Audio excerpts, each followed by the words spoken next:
Hey, good morning, everybody. We are live. This is The Real Network, Gareth Cliff Show, and I am joined, as always, on a Friday by Simphiwe Tata. Here she is. Good morning. Hey, Sims. I'm good. How are you? Awesome. Awesome. It's Friday. How could I not be? It's a good day to have a good day. It is. Yes, it is. Absolutely. And if anyone tells you otherwise, don't let people get in your way today, all right? Oh, Don't. Gareth. Not on a Friday. I'm going to be in a good mood all weekend, and I don't care who knows it. Okay. Yeah, that's the good. plan. That's the plan. Absolutely. Wow. There's so much to get into this morning. We have some sport with Ben. We're going to speak to a guy who the Sharks tried to eat him. I'm not talking about the rugby team. I'm talking about the actual shark. A shark in the ocean tried to eat this man, and he survived. Yeah, he's coming in. He's going to join us on the show. He's alive. The Sharks didn't this eat is why him. black people don't swim. This is exactly why. It's why why my brother he's so terrified of sharks. Always has been. Oh. And he every time he goes into the sea, all you have to do is go duh, duh, duh, duh, duh, duh, duh, duh, and he runs out of the sea quickly. It's very good. It's Friday, motherfuckers, says Aneska. Don't let anyone fuck up a day except you. Absolutely. Mm-hmm. Right. Spot on. It's the weekend, baby. So right. And if you've got any plans for the weekend, anything fun happening, let us know about it. Yes. I mean, it's going to be chilly, but you know what? There's still stuff you can do. Although I must say, like, I've now had my fill of winter. I'm like, I'm ready for this winter to end. Now, all the things that I like about winter, I've done enough of. Yeah, know what I mean? Yeah, It's South enough. Africans and cold weather are not friends, hey? Like, we don't do well together. No, we've still got to get through August, which is never nice. I'm not wishing any time away. I like, I like every moment. I'm not going to be ungrateful, but like July and August, not my favorite time of the year. Yeah, there's also not much going on for it, hey? No. Like everything starts happening and opening up in September. No. The concerts are happening in September. What's happening with concerts? I don't know, but always in like September things open up. Really? You know? Yeah. I know, like. All I know know. about September is that usually when people celebrate Spring Day, it's freezing. That's all I know. So it's always too early on the 1st of September, but maybe just after that. I don't know. Let's see how it unfolds. Okay, so I mentioned we got some sport later. Mm-hmm. Bless you. Good luck. Bless you. Okay, bless you. Take all the blessings. Hallelujah. May 4 times the blessings come at you this morning. Sure. Now I know that we're going to have a good day. You see, Simphiwe, not just one. Not just 2. Not just 2, not just 3, but 4 times. May your blessings be quadrupled. See, if we were a religious show, I'd say, let us hold hands. Let us hold hands now. Because I feel the spirit is in the room. Well, if you're Nigerian, we'll just say fire. Fire. I feel like all the good shit's coming your way today. All right? Oh, man. So, what do you got planned for the weekend? Anything fun? No. Sorry, let's move on from that quickly. Jesus. I'm not going to ruin your mood, Gareth. No. Okay, good. Simphiwe's doing nothing, guys. Nothing's happening. Ben wants to talk about this Hawk Tuah girl because her life is just getting more and more interesting. Like... Yeah, I think that Hawk Tuah is the best thing that's ever happened to her. Like, it is honestly... I mean, she's milking her 15 seconds guys, of fame. Please remember, no matter how difficult things are for you right now, and I know there are lots of people who are going through a tough time. There are people who are waking up this morning and they're like, oh, God, shut up with your positivity and your optimism, and my life is shit. Please don't give up. I'll tell you why. This girl was a grade school teacher in Tennessee, which is like being a teacher in Bloemfontein. Okay? There's not a lot going on there. And you may think you're not making a difference. And you may think my life is meaningless and nobody cares about me. It's not true. You make one stupid video and it goes viral with you going, Hawk Tuah, spit on that thing. You feel me? And suddenly, you know the whole thing. Suddenly you're the most famous person in the world. Don't tell me life isn't cool. Don't tell me this isn't a great time to be alive.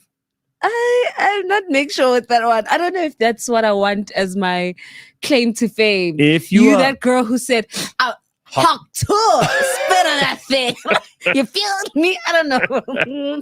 I don't know. Okay, well, for many people, being important is important. What can I say? For many people, being well-known, being recognized, having attention is very important. Yes. So for those people, don't give up. Don't you give up. You could be the next Hawk Tuah girl. You just do your thing. All right? You be you. Be authentic if that's your skill. Hawk Tuah. If that's your thing, live it, breathe it, eat it, sleep it. Make it happen. Who knows? You could be the most famous person in the world for 10 minutes. And 10 minutes is a lot these days, eh? She's milking it. She's had her time and she's milking it. Man. But let's save that for when Ben joins us because he's obsessed with her at the moment. Also going to talk this weekend, if you're not doing anything, Wimbledon final is on. And for many people, even if you don't like tennis, like I'm not a big tennis fan, I could give a damn. We spoke about Djokovic the other day. Mm-hmm. How he basically told the English crowd, go F yourselves, which is what it says on Elon's jet, as you also learned on Wednesday's show, GFY. And we should all say that more. I admire Novak Djokovic because he doesn't really care what the majority opinion is. And neither should you, neither should I. So if people are giving you a hard time, do what Djokovic did. But I'm not a big tennis fan. I don't watch a lot of it. I will admit, though, I very seldom don't watch the Wimbledon ladies and men's final. Just because it seems like a winter kind of tradition, right? There's usually, you've got lots of warm blankets, you're lying in front of the TV, got some snacks and food, you eat all the shit you shouldn't. Lie there, you don't really watch it like a fanatic, but you're watching it. It's going on in the background, you might be on your phone a little bit, but there's no pressure. That's kind of how Wimbledon has been for the last 5 or 6 years for me. And I've enjoyed it. I actually really enjoy it. So I'm not going to say anything horrible about it. If you like Wimbledon, this is your time of year. Yeah, they must shine. And this is like a cool fun fact that I didn't know was a fun fact until I shared it with James and he was like, that's so dope. This is the first time since 1996 we don't have either Vanessa or Serena Williams. That's right. Well, yeah, I mean, they were either of the Williams there last year or the year before? I don't think so. No, I think they were. She played, I think, or maybe something. Doubles. Yes, but like this is the first time. So that's like also you got to let the new people in, and this is why people were moaning at Djokovic too. They're like, it's time for you to go, old man. He's like, I'm not old. I still got some, some energy in me. But yeah, this is James, is your producer camera working? We want to go behind the scenes and see what you're up to there. We give James a very hard time. Someone sent me a very sweet message on Instagram, and they were like, I think it was on Instagram or on YouTube. They're like, guys, there was no sound when you played clips on Wednesday. So I was like, oh no, I'm gonna have to fire James. Oh no. And then the person says at the end of the mail, I know you give James a hard time, but it would be nice if we could hear the clips. So he's going to make sure that doesn't happen again. But if there have been any mess ups, you can always let us know. You know what my favorite thing to do is to tell the producers that they have to go and apologize to every person who complains, which means you could keep them busy for a whole weekend if you'd like. James, though, let's see what you look like on here. Go.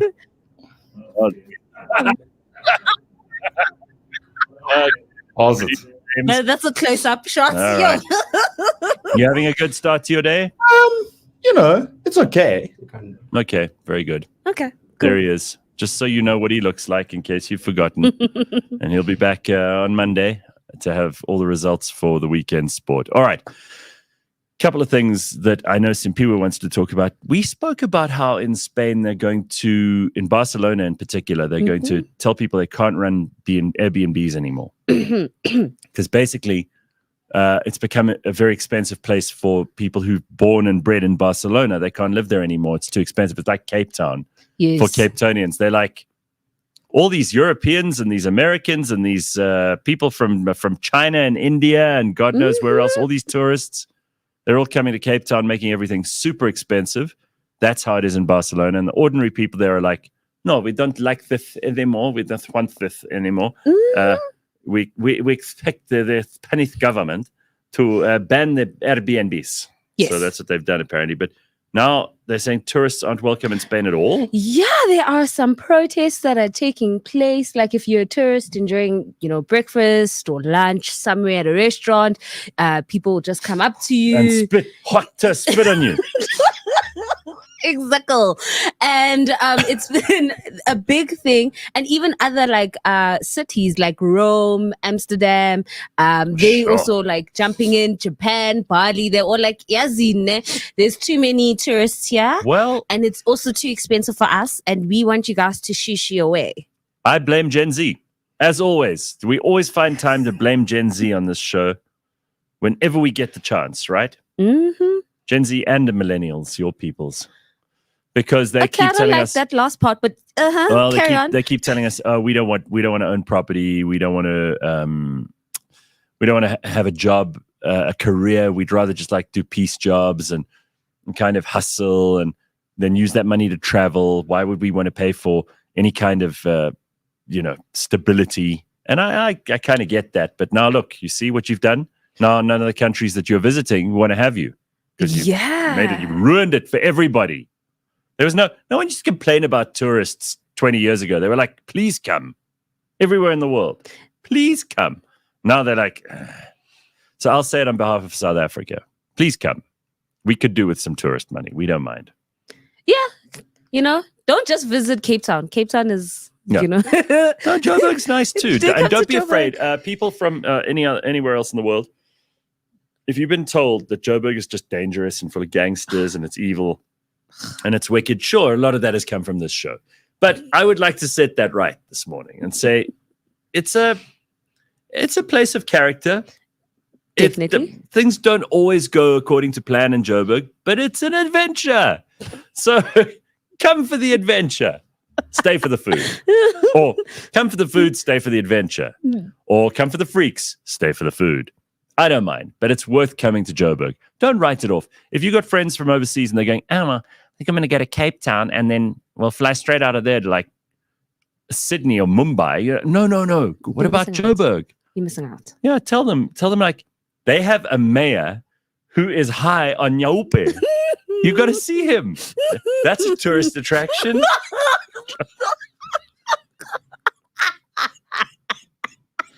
Come on. I was not going to sell that. They have a sports minister who's running every day. And he could run right past. Can we talk about Gayton? Let's talk about Gayton. Gayton has to be employee of the month, guys. Like, you know what? There's one man who is happy about his new appointment. It is Gayton. Whilst the rest of South Africa is complaining, I have to go to work. I have to do this. Gayton's like, hey, Baba, I'm working. I'm going to jog now. I need to be fit and healthy because that's what the job requires. I love it. Shout out to Gayton. He's exposing things and we're like, so soon, sir. Love it. I actually got a reply to a message. He must be firing on all cylinders because I sent him a message yesterday at 4:21 p.m. Mm-hmm. He replied at 5:05 this morning. This is the Minister of Sport. I'm not used to getting this kind of response from anybody, let alone ministers. So absolutely employee of the month. Mm-hmm. I mean, like the rest of these guys, the pressure's on. You've got someone who's going to be setting the standard now. Yes. And by the way, it's not just about like getting your department working or any of that other stuff. It's like he set some pretty big goals at the beginning. He's like cutting Mama Joy loose. Yeah. He is running every day. He's going to make spinning a national sport. Let's see how that goes. He's got some big plans and he's announced them all in the first week. Hey, man, he's so excited. He's just like, yes, I got the position and, now I'm going to do big and great things. Let's go. And it also helps, that like as soon as he's announced, there was a couple of big wins in South Africa. Yeah. So it's just motivating him. He was at the rugby looking all cute. And I was like, look at Gayton, There are a lot of comments about producer James here. So let's just address those. Karen says, but she's Karen. Poor James. Like, don't be horrible. Justice for James, that Don Kidde. Oh. Lots of people taking James's side on this. Listen, guys, if the show doesn't get to you and it doesn't start live at 6:00 and there are problems technically, he's the one to blame. So don't shout at me now if you start saying justice for James. Like, I'm on your side. Mm-hmm. This is a good one. Someone talking about, it was in Durban last weekend. I was pleasantly surprised. The weather is lovely, says Terence. Now Durban getting a positive comment. Not used to that. Are you used to that? No, I always feel like it's going to catfish us very soon, Yeah. You enjoy it for like all of 2 seconds and then it's like 4:10, giddy giddy. So, hey, I don't know. Yeah, good point. Check James putting his hashtag up. Yeah, you see, I'm afraid this is what will happen because he's in charge of the comments that go up on the screen. I'm not doing that anymore. So because James is in charge of that, he will always default to comments that are positive about him. It's the propaganda of James. James is the cause for African time on the Cliff Show. Yes, that is correct, Bitcoin Boot. That's correct. Bitcoin Boot's actually in Durban today. It's okay so far. Well, just wait. The riots haven't started yet. And the tornadoes. Yeah. And the floods. Yeah. Or something else. Or something else. Yeah. Just wait. I have no sympathy for James, says Carl. James has a giant peach. James, pull yourself towards yourself. Oh. In this office, there are 3 Jameses. Yes. So whenever you're outside of the Real Network offices, you have to go, which James? And what is he known as? Racist James. Racist James. Now, I don't know whether James has actually ever said anything racist, but I like the nickname. Yeah, that's a good way to differentiate who's who in the zoo. But it's like an office thing, so you can't use it unless you're in the office, I'm afraid. Thank you. Yeah, it's like a family joke that I don't think he loves it, though. I think he really hates that nickname. I mean, who wouldn't? Right? It's not the kind of nickname you want. Anyway. Hey, if you missed yesterday's On the Bounce show, you can go and find that on the Real Network's YouTube as well. And if you haven't liked and subscribed over there, then make sure you do today. We've got so much more good stuff coming at you. So don't be one of those people who finds out too late about all the cool things that are going on. We will be back on Monday, obviously, and then Wednesdays and Fridays is when we do this show. Plus, you got all the bonus material. We've got the Shady podcast, which is just kicking ass. I heard you had like a very, very interesting moment this week where PH got super embarrassed. Now, I didn't know that black people could blush. I know, a whole black man. A whole black man. Like PH went maroon. This is PH. Yeah, like if you don't think that, his jaw that's the right. entire time. If you don't think that black men can blush, then you need to see this episode of the Shady podcast this week. It is getting lots of attention online, and if you're missing it, you are missing out. What can I tell you? It was very embarrassing. He basically got hit on. Yes, mercilessly. Yes, and you'll be surprised by who was hitting on him. So yes, give that episode a watch to find out why PH was blushing from ear to ear. But it was cute to watch. All right. Ben's show is awesome, says Color. Only sports show you need, but the time is horrible to watch live. Well, then don't watch live. Watch when you want to watch it, Color. You know how this works. You've been part of the family for a long time. I don't have to teach you stuff. You're like an old hand at this. You know what's nice about all of this stuff we do? I mean, like, we get here, it's still dark. Yeah. It's freezing cold. We do the show at 6 a.m. because that's what people are used to. And I don't want to mess with you, okay? We've messed with you enough, frankly. Then, for those people who don't want to wake up at that time or don't have to be up at that time, lucky you can watch it whenever you like because it all goes right onto the internet. And the best thing about it is if you want to listen, you listen. If you want to watch, you watch. It's all tailored to suit you. This is what we try to do. You know, I'm not saying I'm Jesus.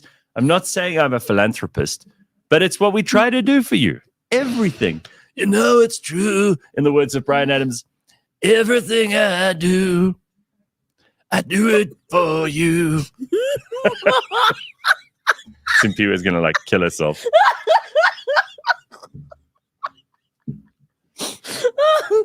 That Don Kitty says, I get the show at 8 a.m. thanks to the beauty of time zones. Or you could just move to a time zone where we're at a time appropriate to your day. You know, I mean, like, why not move to Denmark? If you like the show, but you like it at 8, move to Denmark. I think Denmark might be the same time zone as us. Actually. I don't think that's going to help. St. Petersburg, Russia. Move there. Russia. Yeah. By the way, man, did Biden have a bad day yesterday. Oh, my word. Not that old man. I know we try not to do politics on a Friday, but if I don't get this off my chest. What did Opa Biden do this time around? I got 3 clips for you.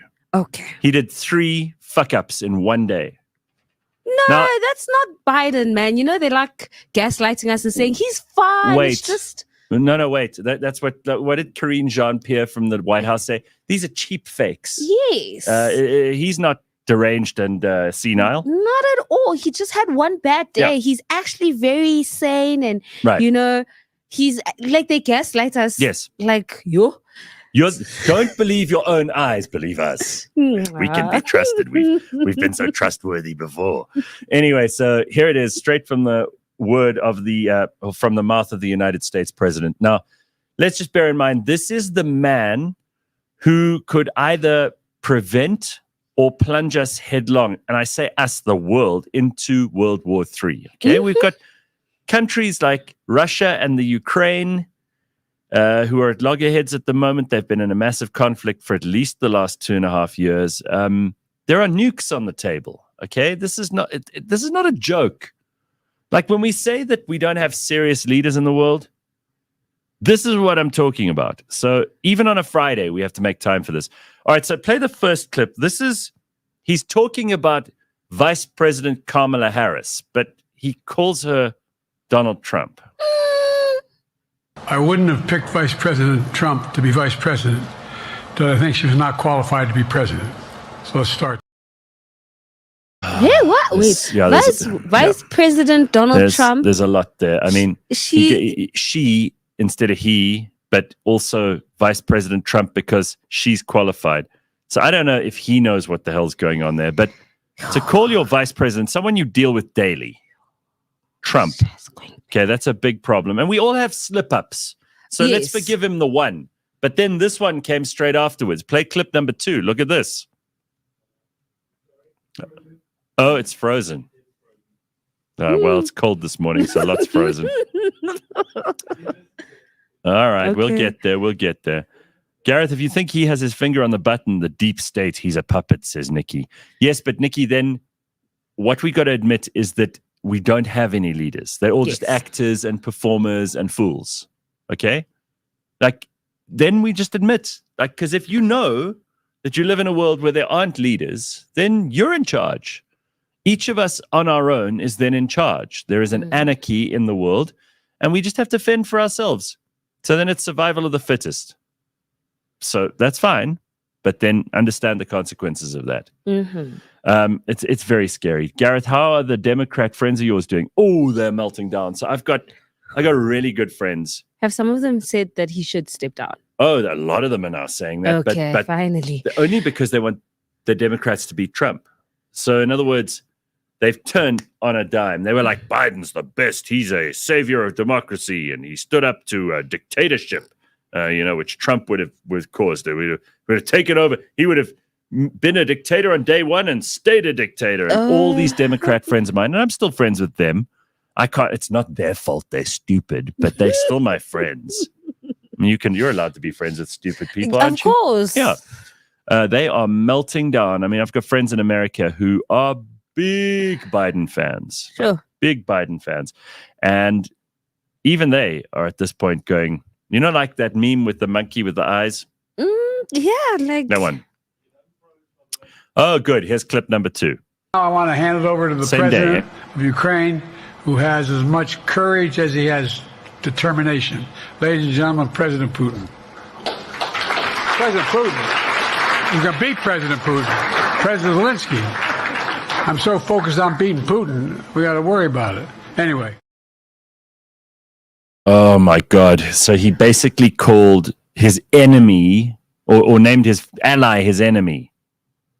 This is in the same day, all right? So he's called his vice president his opponent. Then he's called his ally his enemy. And then someone brings it up at the press conference. They're like, you know what? This could be a problem. And by the way, this was his big boy press conference. Remember, we talked about that on Wednesday as well. It was going to be his big boy press conference where he actually sat and talked to the press for more than a staged managed minute and a half. Yeah. Well, let me tell you. Here's how he responded when one of the White House reporters said to him, hey, you know that clip that you just created for the internet to go crazy about where you called Kamala Harris Trump? They're mocking you about that. And they're mocking your age and your memory. And what does he do? This. Earlier, you misspoke in your opening answer. You referred to Vice President Harris as Vice President Trump. Right now, Donald Trump is using that to mock your age and your memory. How do you combat that criticism from tonight? Listen to him. This concludes tonight's press conference. Thank you, everybody. And then he does the famous walk off. And he walks away. Okay, so first of all, I mean, there are two things in that clip that are remarkable. First of all, he's telling you then, okay, listen to him. Listen to my opponent. Out of all the strategies available to somebody, I'm pretty sure that's not the right one. In a universe of possibilities, this is the thing he decides to say after that. He didn't have any prepared remarks. He didn't have a quick comeback. No, he said, listen to him. Listen to my opponent when he's mocking me. Sure, that's bad. So 1, 2, 3 counts, you're out. Again, these are not serious people. These are not people we can trust with running the world. This guy is demented. And the other thing in that clip that really bothers me, and maybe we should play it again just so people can hear. Listen at the end to how his handlers shepherd everybody out of the room and call him off the stage. It's like you've got and I want to know who these people are, right? These are like college graduates who've got intern jobs at the White House, and they are moving the president around, and they're saying to the press, thank you, that's enough. We had enough of you. Thank you. These are not people who understand what the press is there for. These are not people who understand what democracy is all about. These are not people who understand that they are not elected representatives and they have no right to call it to an end if it hasn't been called to an end, either by the president or by the press. I am livid about the fact that the entire world is being run by morons like this. Listen to these shrieky, screamy women at the end of this clip again. Listen to their voices. Earlier, you misspoke in your opening answer. You referred to Vice President Harris as Vice President Trump. Right now, Donald Trump is using that to mock your age and your memory. How do you combat that criticism from tonight? Listen to him. This concludes tonight's press conference. Thank you, everybody. Thank you, everybody. Thank you. That's the end of that press conference. Who knows? It wasn't a big boy press conference. It lasted about 5 minutes. Yeah. In fact, probably lasted as long as that clip. It's just unbelievable. And then that weird laugh that he gives at the podium. Anyway, look, if it was my grandfather, I would be embarrassed. But if it was my president, I'd be even more embarrassed. I don't know what to say to this. Mo Rabbit says, come on. I think they're actually doing it on purpose. They're campaigning for Trump to win to deal with all the shit that they've caused. I wish it were true. Don't think so. It's unreal. God only knows, says somebody else here in the comments. Lee, she says, imagine what he's saying behind closed doors to foreign statesmen. Well, Thank you. And then they're gonna tell us that he's saying off camera, and it's like that's not possible. Yeah. Well, he did actually. All the stories are coming out now because you see, the media's turned on him because they now look stupid. So you see all the Democrat media, but I repeat myself, the Democrat media. This is the same thing in America. The entire mainstream media establishment is just completely a proxy for the Democratic Party. So they've all been telling us, as Simphiwe identified just a second ago when we started talking about this, don't believe your lying eyes. Believe us. We're the trusted media. You know, people like MSNBC and ABC and NBC, and all the other networks, that CNN, they all wanted you to believe, shows like The View. Yes, The View. That really, really stupid show full of really, really stupid people. There's been so many shows canned. I think that one has to go. I mean, it's about time, guys. Whoopi Goldberg said the other day she would like. I wish I had this clip for you. I'll see if I can find it for next week because it's worth watching. Whoopi Goldberg says, "I don't care if Joe Biden's shitting himself. I still vote for him." I'm like, ma'am, no. Whoopi. I mean, we liked you in Ghost. We liked you when you hosted the Oscars a couple of times. Must you degrade yourself by being on a show like this and being such a party hack? And as for those other hens on that show, I mean, I just can't handle it. Anyway, all of those people have been saying to us for the longest time, nothing wrong with Joe Biden. He's fine. And how dare you be so ageist? How dare you be so mean? I mean, this is a good guy. He's fighting for America. He's fighting against the wicked, evil, orange Hitler, Donald Trump. So you should be ashamed of yourself for bringing up the fact that Biden is anything but perfect. We love him.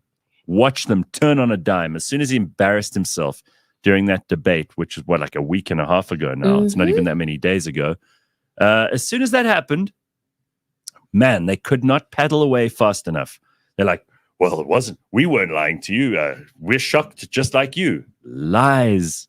The lies. It's unbelievable.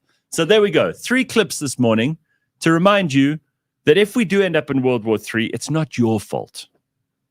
Okay? You'll just have to deal with the nuclear holocaust. But it's not your fault. It's Joe Biden's fault. Okay? Very good. I don't know where to go from that, like nuclear holocaust. So let's go to Ben. Hey. Yeah, good to be here. Hey, everybody. Hey, Ben, you just came in at the right time. Just slipped in. Look at you. Just slipped in from the dark.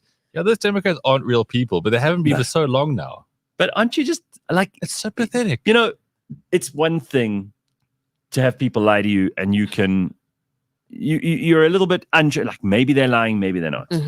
Then maybe they want something, maybe they don't. You can't tell if they're being genuine or not. You know, we all have that to deal with every day.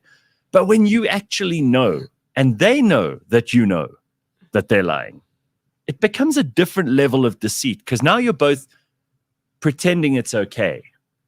Like, I'm never comfortable with that. If someone says to me, do you want to go to the rugby on Saturday? I'm going to go, no, because that's the kind of person I'm. I'm a horrible person.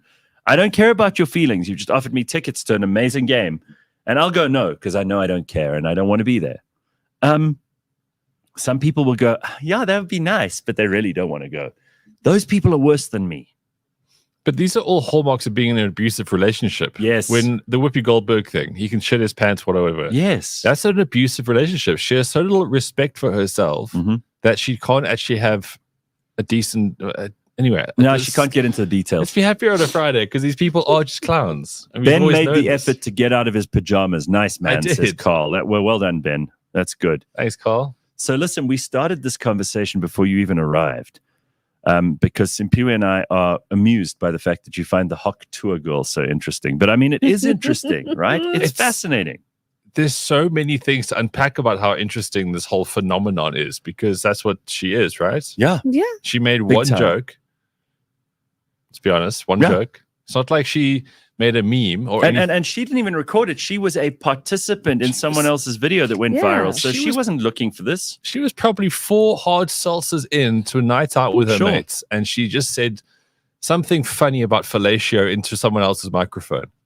Yeah.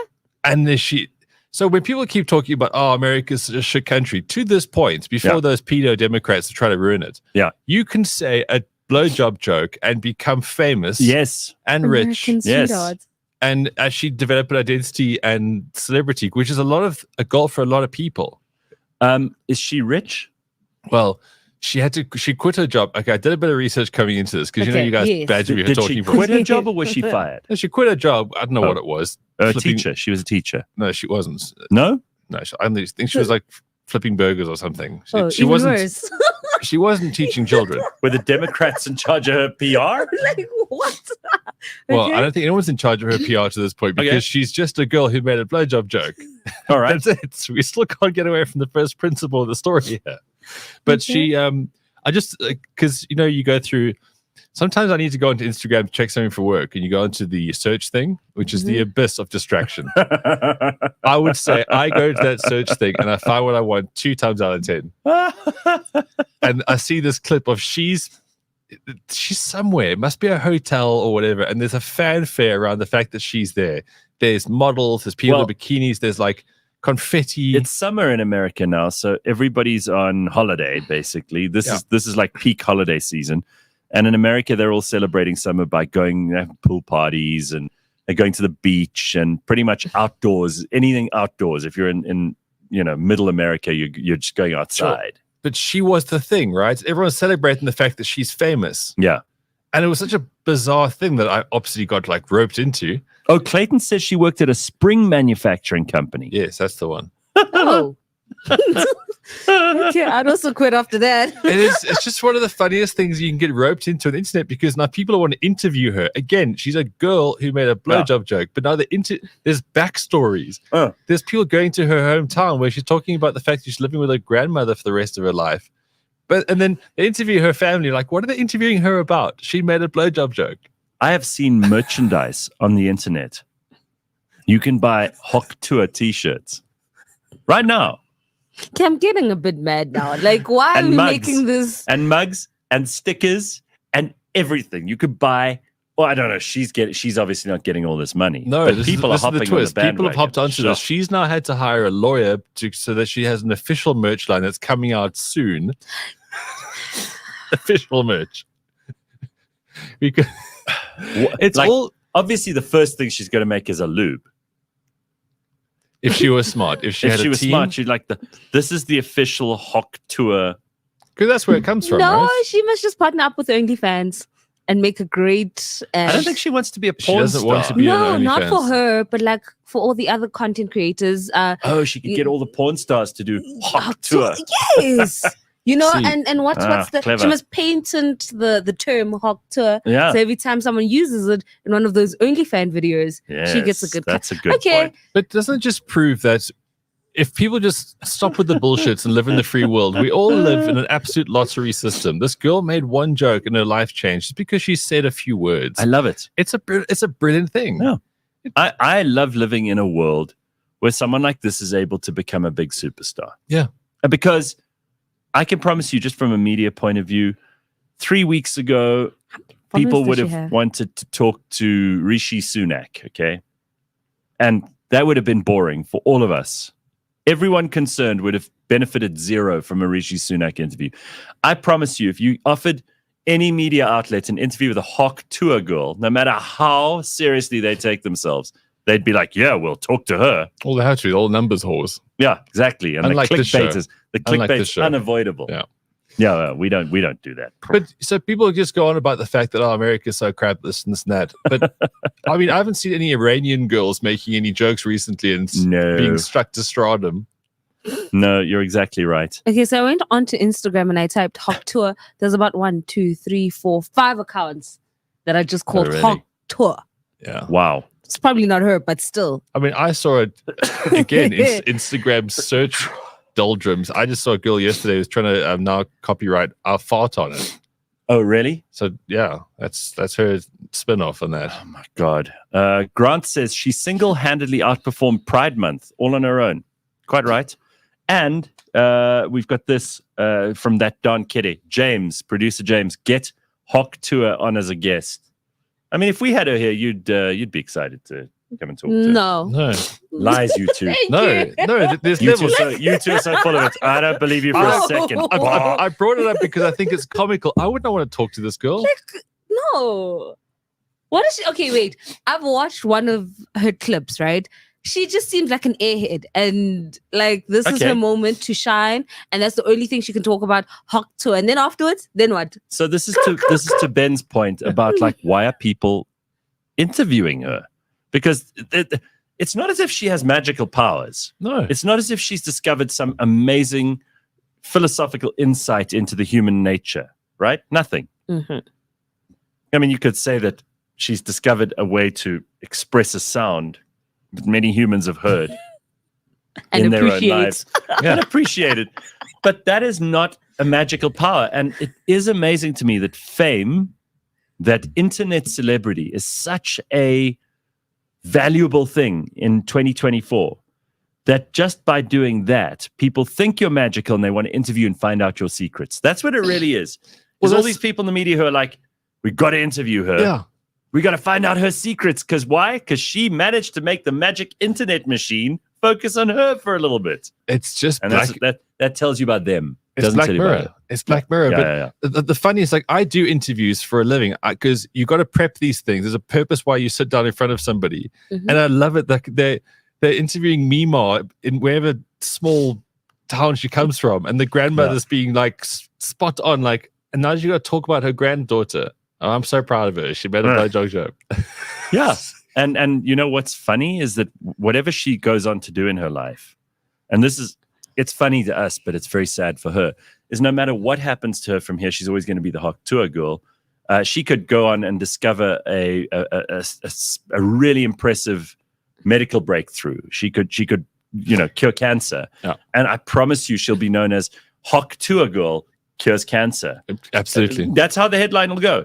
Because and when she has kids one day, the kids will be daughter of Hawk Tuah girl makes it through high school. Like, what kind of relationship could she ever have where the expectation is not that she's going to Hawk Tuah on someone's phallus? Right. Because it's... You see, this is what I wouldn't want to be associated with. I'm just saying, like... Imagine dating this girl, all your mates. Yeah. First thing you talk about. Does she hawk? Does she do it? Tato says she's the last of a dying breed. I don't know about that. I'm not so sure. Some questions for Ben here. By the way, nice show yesterday, Ben. Thank you. I really enjoyed it yesterday. It was fun. And lots of people saying that they thoroughly enjoyed it too. One guy complained that it's on at the wrong time. I reminded him that he doesn't have to watch live. What time would you like, sir? What would? Oh, will you change it for one person complaining? What is it that would suit you in your life so much better? When would you like us to? Can we offer you a mint with that? Do you live close by? Should we bring the cameras? I'm pretty sure we can get the microphones in there. Let's do it from your house. Is it when you wake up, just before bed? Would you like us to put you to bed after the show? Fluff up your pillows for you? Hawk Tuah, spit on that thing. Anything else we can do for you? Oh, James, producer James, go to my office and you'll see on the cabinet there, someone sent us a figurine. Yeah, it's the one on the cupboard though, not because we've got a whole bunch of stupid toys in that office. Yeah, the Hawk Tuah figurine. It's in a gift bag. Imagine, I mean, there's probably already a Hawk Tuah little doll thing. I'm sure there is, right? But also with these things, right? As you say, the internet machine. When this thing dies out next week, let's be honest. Yes. Although it's gone on a week longer than I thought. But like, what's her next step? What's her next play? Well, someone's going to force her into something else. Well, do you remember Gangnam Style?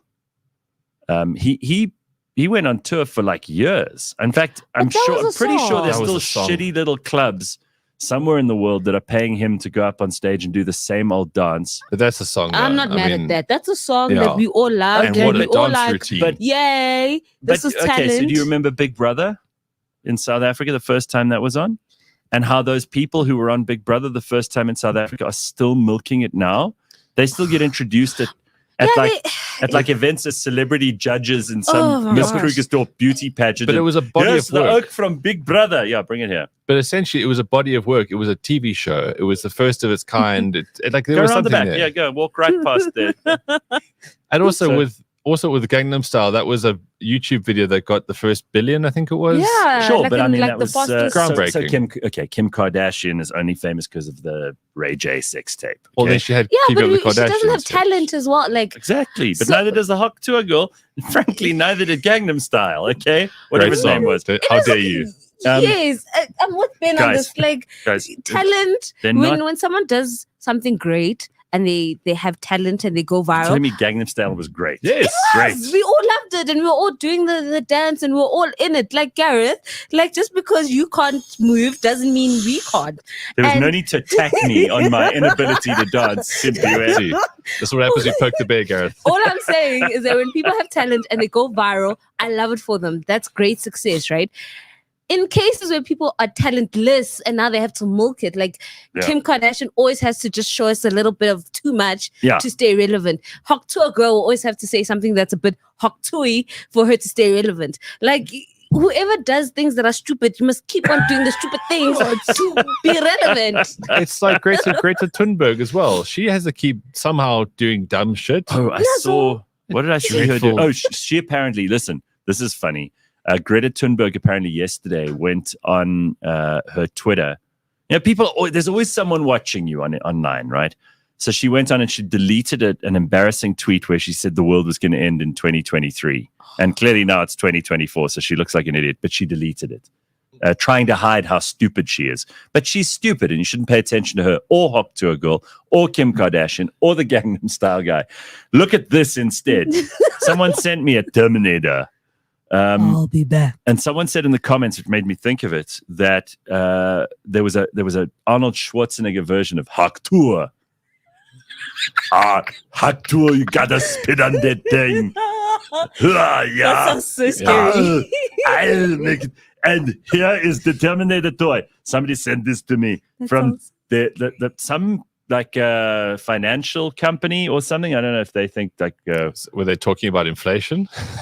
I don't know what the message behind it was, but maybe I'll let you read the card afterwards. You can decrypt it for me. But like, here's our Terminator toy. My office is now full of figurines. It looks like a 14-year-old boy's room. Have you seen? Yes, I have. There's a lot of shit in there. Have you seen the masks in the cupboard? Oh, yes. Those come out and they scare me all the time. So we've got a gorilla mask. We've got an old lady mask. We've got... This is my business partner and I. We just like... We want toys. Obviously, we were deprived as children. So we have an office here full of toys. And it's so much fun. But anyway, here's the Terminator. And I wonder why Arnold is being so quiet about politics. I think he burnt himself with that whole COVID thing. I think when he told people, you got to get the vaccine. Go and get a vaccine. Get in the chopper. Also, like Arnold went full woke. He got caught up in that tsunami of bullshit, right? And he wasn't a bad guy in the beginning. Yeah. I mean, Arnold had a brain. No, he wasn't. I mean, I want to like him. But he got all swept up in all that nonsense. And I think he feels a bit ashamed, like most of them do. Look, a lot of people in Hollywood who obviously are all prostitutes morally. Yes. They all come to a conclusion at some stage. I mean, this week, I think that the really hot girl from The Sopranos, figure out what her name is now. I know which one you mean. She publicly came out and said, like, there is so much pressure on everyone in Hollywood to be woke. So much pressure. Right. You have to be leftist. You have to. I mean, we identified that years ago. It's the only way they get work.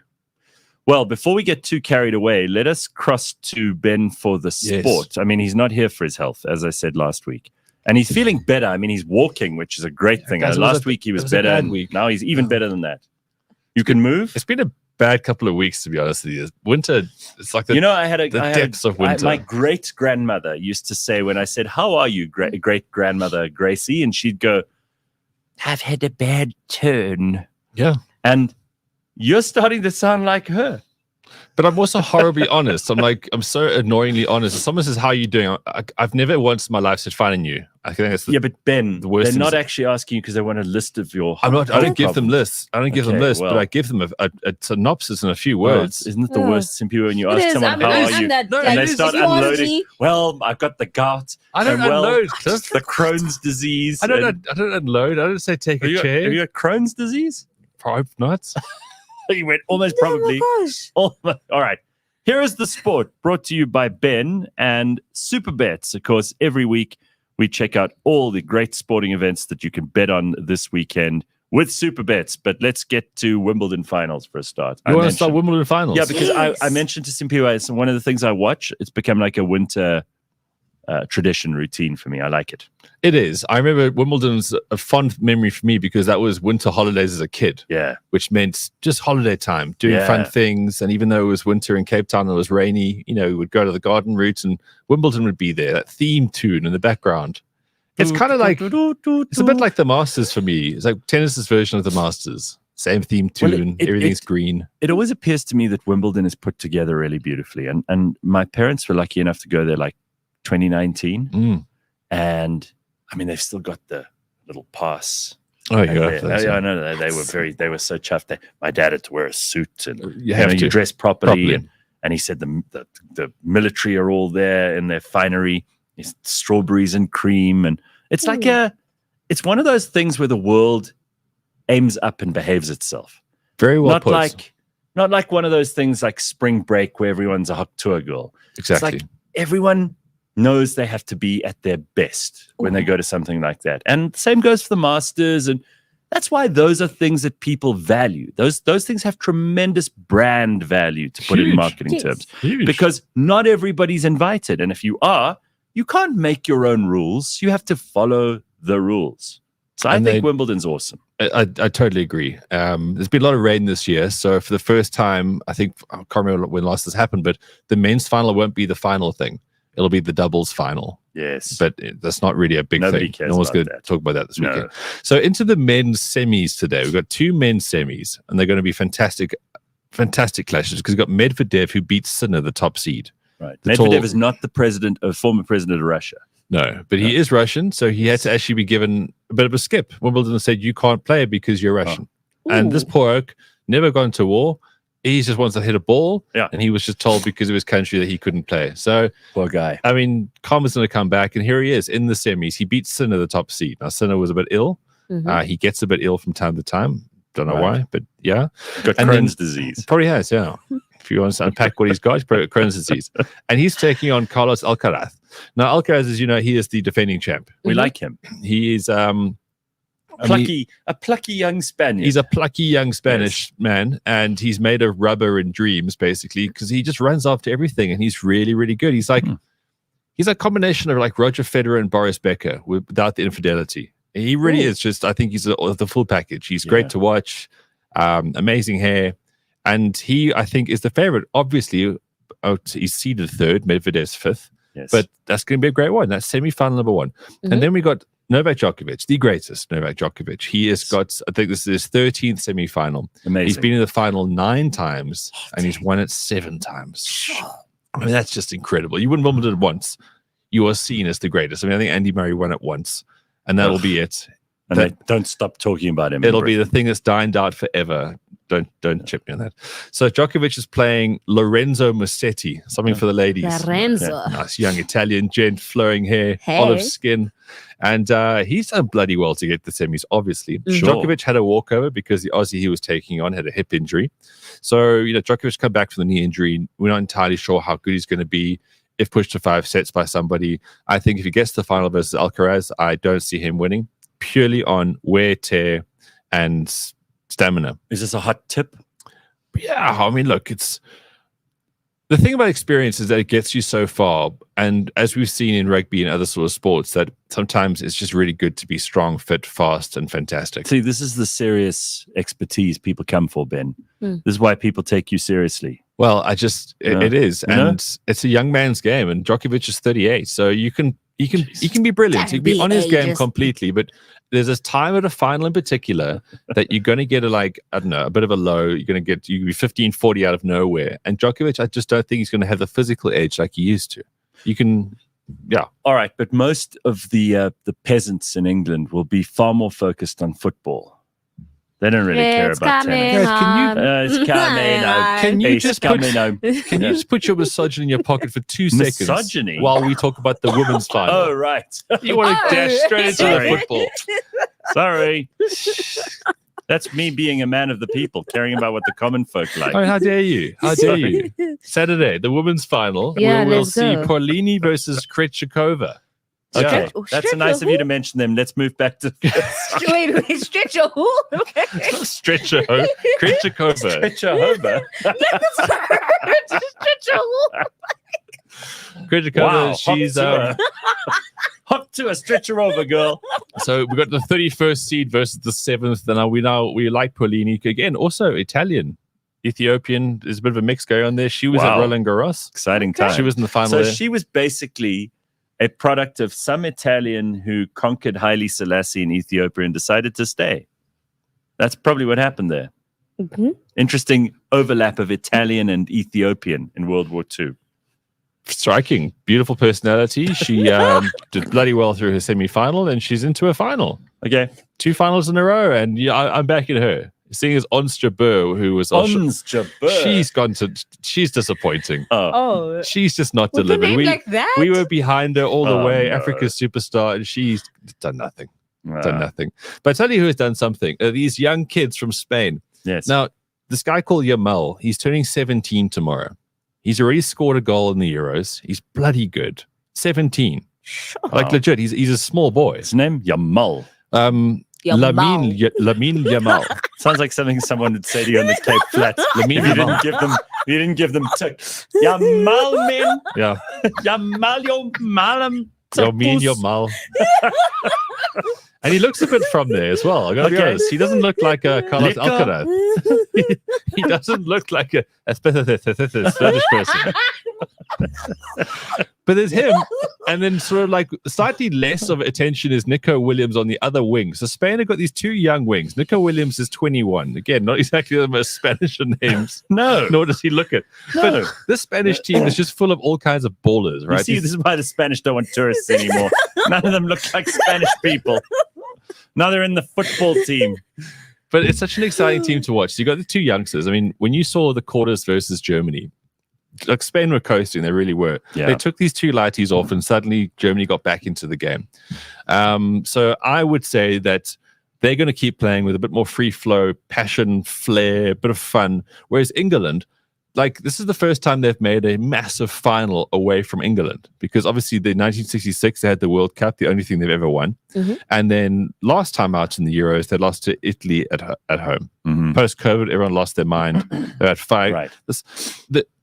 I'll never forget, I spoke about this in the show before, I think, is that when Djokovic won Wimbledon, and then they put the cameras on to all the England fans, there was a guy with a flare up his arsehole, and he was doing cocaine. Yeah. And they're just losing the plot. And then eventually England lost that final as well, which made it even worse. Yeah. People were storming into Wembley, and it was just a disaster. I remember that. But a real show of like good football hooliganism. It is. So that game is Sunday, 9:00. That is the Euro 2024 final. It's just been an up and down tournament because I think the players have been just playing too much. Yeah. But England played their best game last time out against Netherlands. There's no doubt about it. They played bloody well. Whatever Southgate said, or maybe they just eventually got together and said, guys, we can't be shite the whole time. So they managed, just like the English rugby team, they managed to somehow get into a final, get into the latter stages of the tournament without being great. And here they got a chance to be great. But I want to see this young Spanish team just do the business. They're a lot more interesting to watch. So you're not backing England? Nah, I'm not backing them. But we don't need to talk about rugby. Rugby is a huge weekend of rugby. Yeah. It's so big because we got the Boks taking on the Irish again. Now in Durban, where very little happens, very little good happens, you guys get to embrace the whole Bok machine this week. I say the Bok machine because we saw last week at Loftus. It's a proper theatre production now. When the Springboks are there, it's the biggest thing you can have in this country. And because they're near Belita, they might even bring out Patricia Lewis. That would be amazing. They might. She lives there. That would be amazing because, I mean, I think what normally happens now is that we get like other sports people who've done really well. They walk around a bit. Then we should have like the finest day of SA. Yeah, that's what every Bok test should be called. Right. And wherever they go in the country, so they're going to Bloemfontein next week. They can bring out. Who lives there? I don't know. It's just got to be somebody. But every time the Boks goes somewhere, we should have that. Patricia Lewis, can you imagine her like transitioning from the one section of a Sikulele like to the other, and she just does it with her hair? Yeah, I think it would be huge. Very nostalgic. Not after the week we've had. Like, I saw the clips of when they were singing the national anthem and just how proud the crowd was and how like everyone was just like singing, and like that's the standard now, so I'm sorry, you speaking like Patricia Lewis is not of a high standard. No, I'm just not sure if I'm not sure if I'm getting you. I'm just saying, I'm not sure if she can bring that. Oh, trust me. How dare you? I mean, this is worse than Cliff's misogyny. I like this. That Don Kitty says Hawk Tuah is here. Yeah, there we go. See, Hawk so Tuah. Can you imagine, when you transition to 8D blow, when Patricia does this? Oh, imagine. That would be such a thing. And then she does her own Hawk Tuah. Yeah. Let's talk about the rugby. So the Boks obviously had a new game planned last week. very controversial when you think of all the success was based on the fact that 9 and 10 will kick it and everyone else will just blix and mokes. And we were all okay with that. And now all of a sudden, Rusty's evolving into these like amazing running moves where everyone just goes from side to side and the ball gets thrown around. It's quite something. If it's going to really work against, say, New Zealand in really big games, I'm not sure. But it worked last week against the Irish. First time we've beaten them since 2017, I think. Yeah. Which is good. And of course, we need to win this because if the Irish come here and win one game, they're going to Andy Murray it. They're going to talk about it forever. It's going to be the big thing. You guys didn't beat us at home, blah, blah, blah. We have to win this. The Irish, they've got some injuries. But even more interestingly, they've dropped their captain to the bench, Mahoney. Oh. I think what they've said is like, that's it. You've had your run. You weren't good enough last week. You're long in the tooth. We're going to start you from the bench. And Doris is now captaining. I mean, Doris. Quite a turnover. Is that his name? Yeah. What? It's a he. Yeah. What's the last name? It's Doris. Not a woman called Doris. It's what Ben's saying. And his name is Marnie. Mahoney's been dropped to the bench and Doris has been brought in to be captain. Now, Doris had a fantastic game. Doris. As coming on as a loose forward. I mean, you expect like the lady at the shops. You know, the cashier. Doris. How are you? And then she's going to be like, oh, my problems. Yo. And then he's just like, no, you'll be fine. God bless you. See you next week. Doris is going to be their last roll of the dice, to lead with Doris, and hopefully everyone comes, goes up. But they've got like the third string scrum off now. They've got their sort of Liam Hemsworth lookalike fly half that needs to do something fantastic. Right. So look, the Irish are a good side. We know they're good. They always have been good. But I'm just going to back the box on this. But there's 3 other major test matches over the weekend. We've got the All Blacks taking on England. Ooh. They're playing at Eden Park. Eden Park. Now, that's not because there's 3 A's in that word. It's just that's how they talk. And they haven't lost this since 1994. Ooh. The last time they lost there, they lost against an interesting French team. 1994. That's almost... Oh, never mind. I'm not... 1994. It's going to reveal my age. Yeah. I mean, a Spanish kid was like... He was not even a thought in his parents' head. I mean... 30 years, it's not getting to maths. This isn't the show's strong suit. Years ago. But England were great in that first test. I think they showed a lot of pluck and a lot of courage. But this All Black team was quite nervy because they got a new coach, Scott Robertson. Also, like, they shouldn't play Damian McKenzie at 10. I just don't think it's going to work, especially against a team like England. Okay. So the All Blacks are going to win that one. Then we've got a tier 2 game between Australia and Wales. I say tier 2 because what else they got going on there? Shame. I don't think they're as good, but it was a decent enough match last week. It'll be again Australia going to win that one. And then once you've got through all of those games, the Bok tests at 5, by the way. You can watch the Aussies and Wales 11:45, and then New Zealand England at 9:05. And then at 9:00 at night, if you love rugby that much, you can watch in Buenos Aires. You can watch Argentina versus France.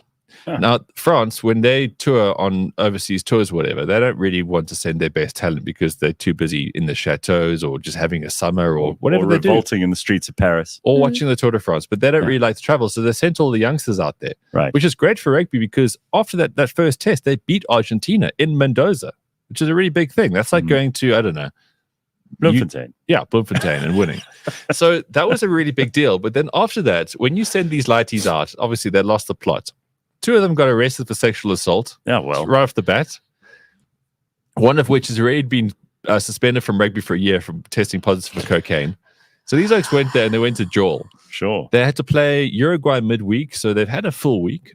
And now they're going to play a much more fired-up Argentina. Listen, I hate to rush you, but it's 7:05 already. Sorry. People have got things to do. All right, when we come back, we'll wrap it up. But this, of course, is just part of what happens on a Friday with Ben. And it's our fault. We've distracted I'm you. about to finish. All right, then go. Okay, I'm about to finish. You have a minute. Big finish. Let's go. So those are your 4 games. If you back all of them, you back these odds to finally come good against a problematic bunch of French youth. Right. The odds on this multiplier are great. So the Boks to win, All Blacks to win, Aussies to win, Argentina to win, 1.88. This is what I'm betting on this week. My hypothetical 100 will return 388 as my net in my super bet balance. Ha-ka-ching. This is why I was getting so excited about it, because it's a multiplier that I'm so damn excited about.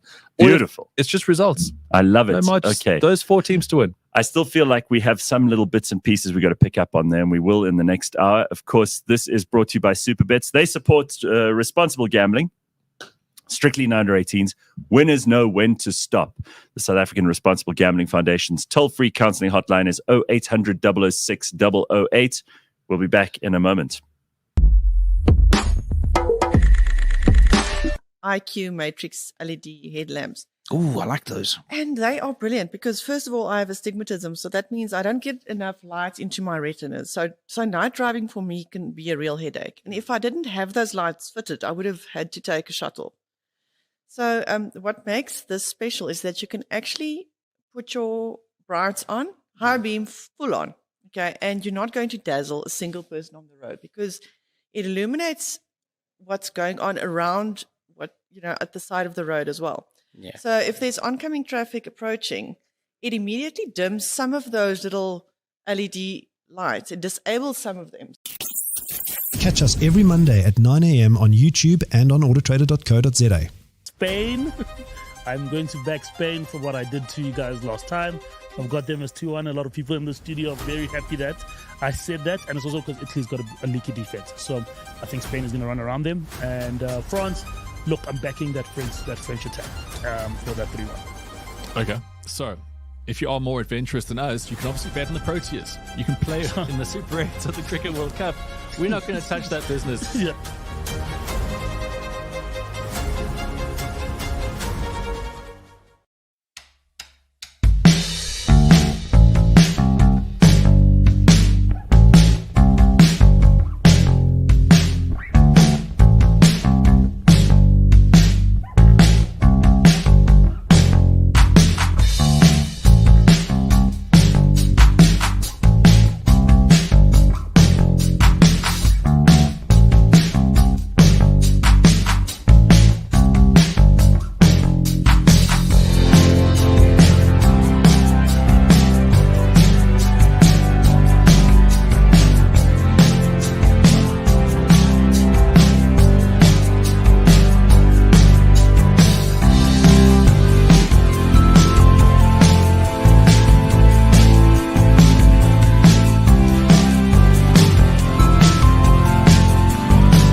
Hey, yes, we are live. Oh, now I can hear myself. Thanks very much. That's excellent.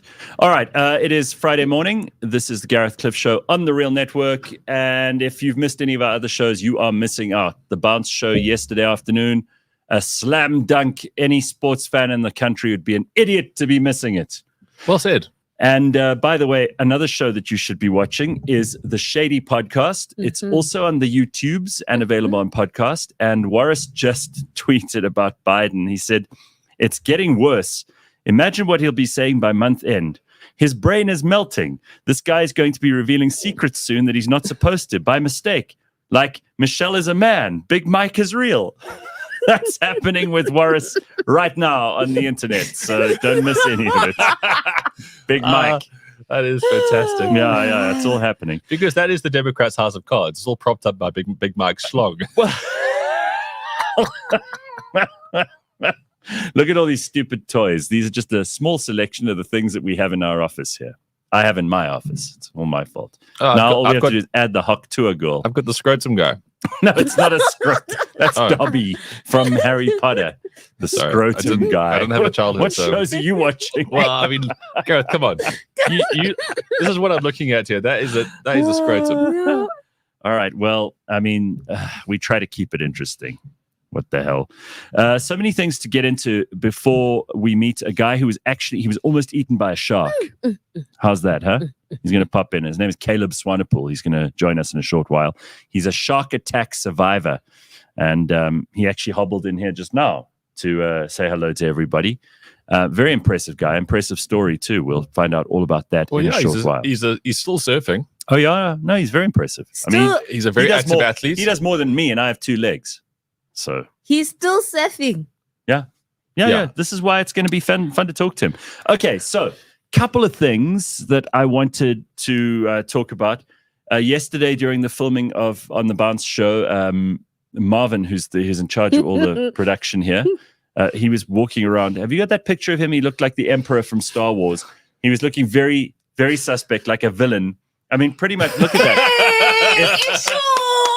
That is Marvin. Now, if you walked into our studio and saw him, you would think I'm about to be knifed, right? Hey, man. Hey, and he even has like a scar right on his neck. So, hey. Hey, listen. Simphiwe, you have no room to talk. Your show has been talking about how he has erectile dysfunction. Yes, every other week. Justice for Marvin. You have much to apologize for. That's the face of the guy who's being taken through the most. Poor Marvin. He doesn't deserve this. He works very hard. Yeah, that's why he looks so down. He doesn't keep telling about erectile dysfunction. He explains it was just because he was cold that he was dressed like that. It is. It's freezing. I know we've mentioned it a few times in the show. It is so cold when we do our show. I think it's become a running joke with the production people. We try to keep the studio at Arctic temperatures just so that everybody knows they mustn't fuck around. Yeah. You know? Well, I mean, the technical reasons because of the 4K cameras not melting, but that's true. It's ridiculous. Now, here's something really terrifying. This is called a gavial. It's a kind of crocodile that you find. I think it's in South America. Okay, it's not a member of the Spanish team that Ben was talking about earlier on. A gavial. But look at how this thing disguises itself as a rock. Play that clip. Watch this. It's horrifying. Yeah, look at that. You'd think that's someone's pool. Mm-hmm. Watch this. Watch. Meanwhile. Oh gosh, that's ridiculous. Right? Pretty scary. Oh, that's not someone's pool. That must be a zoo. That's a horrible looking animal. That's a scary looking animal. Now, I mean, we have our own problems in this country, and there are many of them, but we don't have those. Stay on dry land, y'all. Stay on dry land. Well, you know, we should start a rumor that those actually do exist in Cape Town because that place is underwater. There's water everywhere. Watch out for the gavials. Apparently, it was raining so hard in Cape Town this week, they've closed the schools. Yeah. Right? Yeah. Well, not everyone's got a boat, so I mean, it makes sense. Like, there's this golf course I played at as a kid, Rondebosch Golf Course. Now they've got these big canals. Yes. And I played there mostly through winters, the whole time, my school career. Let's call it 5-6 years. And the highest we saw the water was maybe ankle height. And the canal's like the size of the ceiling. Yeah. Now the water is, you can't see the canal. It's just a floodplain. It's like 100 times more than anything that's ever been happening in winter. That's horrific. Sounds very bad. But I always do laugh when the Cape Townians have the most horrific weather and trees falling down, all this kind of stuff, because they are so smug for most of the year about, look at our mountain and this and that. It's like, yeah, cool. You guys got tornadoes now as well. It's, nowhere is safe from the evils of global warming and climate change, because, of course, that's what they're going to say it is. Although my mother made a very good point. She said, with all the hysteria that goes around on the WhatsApp groups going, oh, my God, she said, yeah, it was like that in the 70s when we came to the country. Because everything swings and roundabouts. Yeah, of course. But nobody wants to remember that far back. So instead they get hysterical and it gets them attention. Let's talk about white slang and black slang, Simphiwe. Let's go. So Simphiwe is going to help us understand a couple of the differences here, and it'll hopefully make some of us a little bit wiser to what's going on. Just first question, would Hawk Tuah be black slang or white slang? At this moment in time, I don't know. But I mean, like, has this only been the whites who have ever gone Hawk Tuah? At this moment in time. I'm pretty sure it's not just the whites who've been doing that sound, but I guess you can ask Big Mike. I mean, that'd be a good reference point for this. Big Mike. Wow. I got to get one of these with Big Mike. Okay, so apparently, right, black slang is just white slang in reverse. Oh, That's interesting. Yes, I'm gonna say some of the. See, we're so interconnected, man. We're all one happy family. So I'm gonna start with white slang and then say the black slang afterwards. Go. I'm up for it. I'm down. Okay. That's the black slang for it. So if white people say I'm up for it, that means they're keen to do it. Yes, and then if black people say I'm down, that means I'm in. Yeah. Wow, she looks really good. Black slang. Wow, she bad. I see. That's cool. Black slang. That's hot. Yes. That was real smooth, bro. Black slang. Hey, that's tough. Hey, let's roll. Black slang. Let's bounce. Right. Oh, heavens no. Black slang. Oh, hell no. Who figured this out? This is brilliant. It's been staring us in the face the whole time. It gets better. That's genius. Black slang. Yo, that's crazy. Right. You better not. Black slang. I wish you would. Say no more. Black slang. Say less. It's been a while. Black slang. It's been a minute. Right. Is that really black slang? I thought that was Irish people. Look, slang in general is the Irish people. And you say potato. I mean, that's really all the Irish have is potato. You know? Okay, we have a few. By the way, have you ever met anyone who says potato? No. Honestly, no one says fucking potato. Tomato? Can we just throw that stupid saying into the trash heap? Because I've never met anyone who says potato. Ever. I feel like I want to use that today somewhere. People go, potato. Like, no one says potato. It's not a thing. I want to get some sweet potato. That sounds like black slang for something else. You know what I feel like for supper tonight? I feel like some potato. No one ever said that. No one. There isn't even an accent that calls it potato. Okay. Let me get through like the rest of the ones, the slangs. We digress. Please. Okay, so white slang, deal. Black slang, bet. White slang, shut up. Black slang, keep talking. Because they want to fight more. Right. You're right. Say something like that one, keep talking. That's what I'm picking up here. Yeah. If a white guy goes, shut up, it means he wants to fight with you. Black guy goes, talk more. No, I think we're getting at here is the white person wants to conclude this fracas, whereas the black person wants to escalate it to fisticuffs. Probably. Okay. Swing by. Black slang, pull up. You got the right one, buddy. Black slang, I ain't the one. The last three, something is off with them. Black slang, yo, they on one. I haven't heard that, but okay. Hey, let's go. Black slang, we gone. And last one, he's a cool cat. Black slang, that's my dog. Right.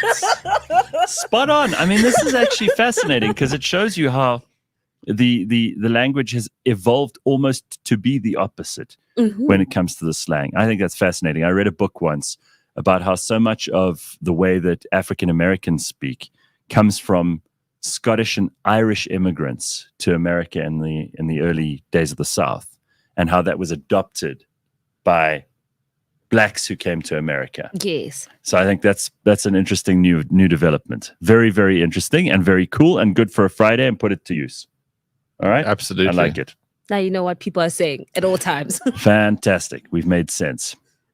One or two other quick things. Ben has tried to rank the best TV shows of all time, which is an impossible task.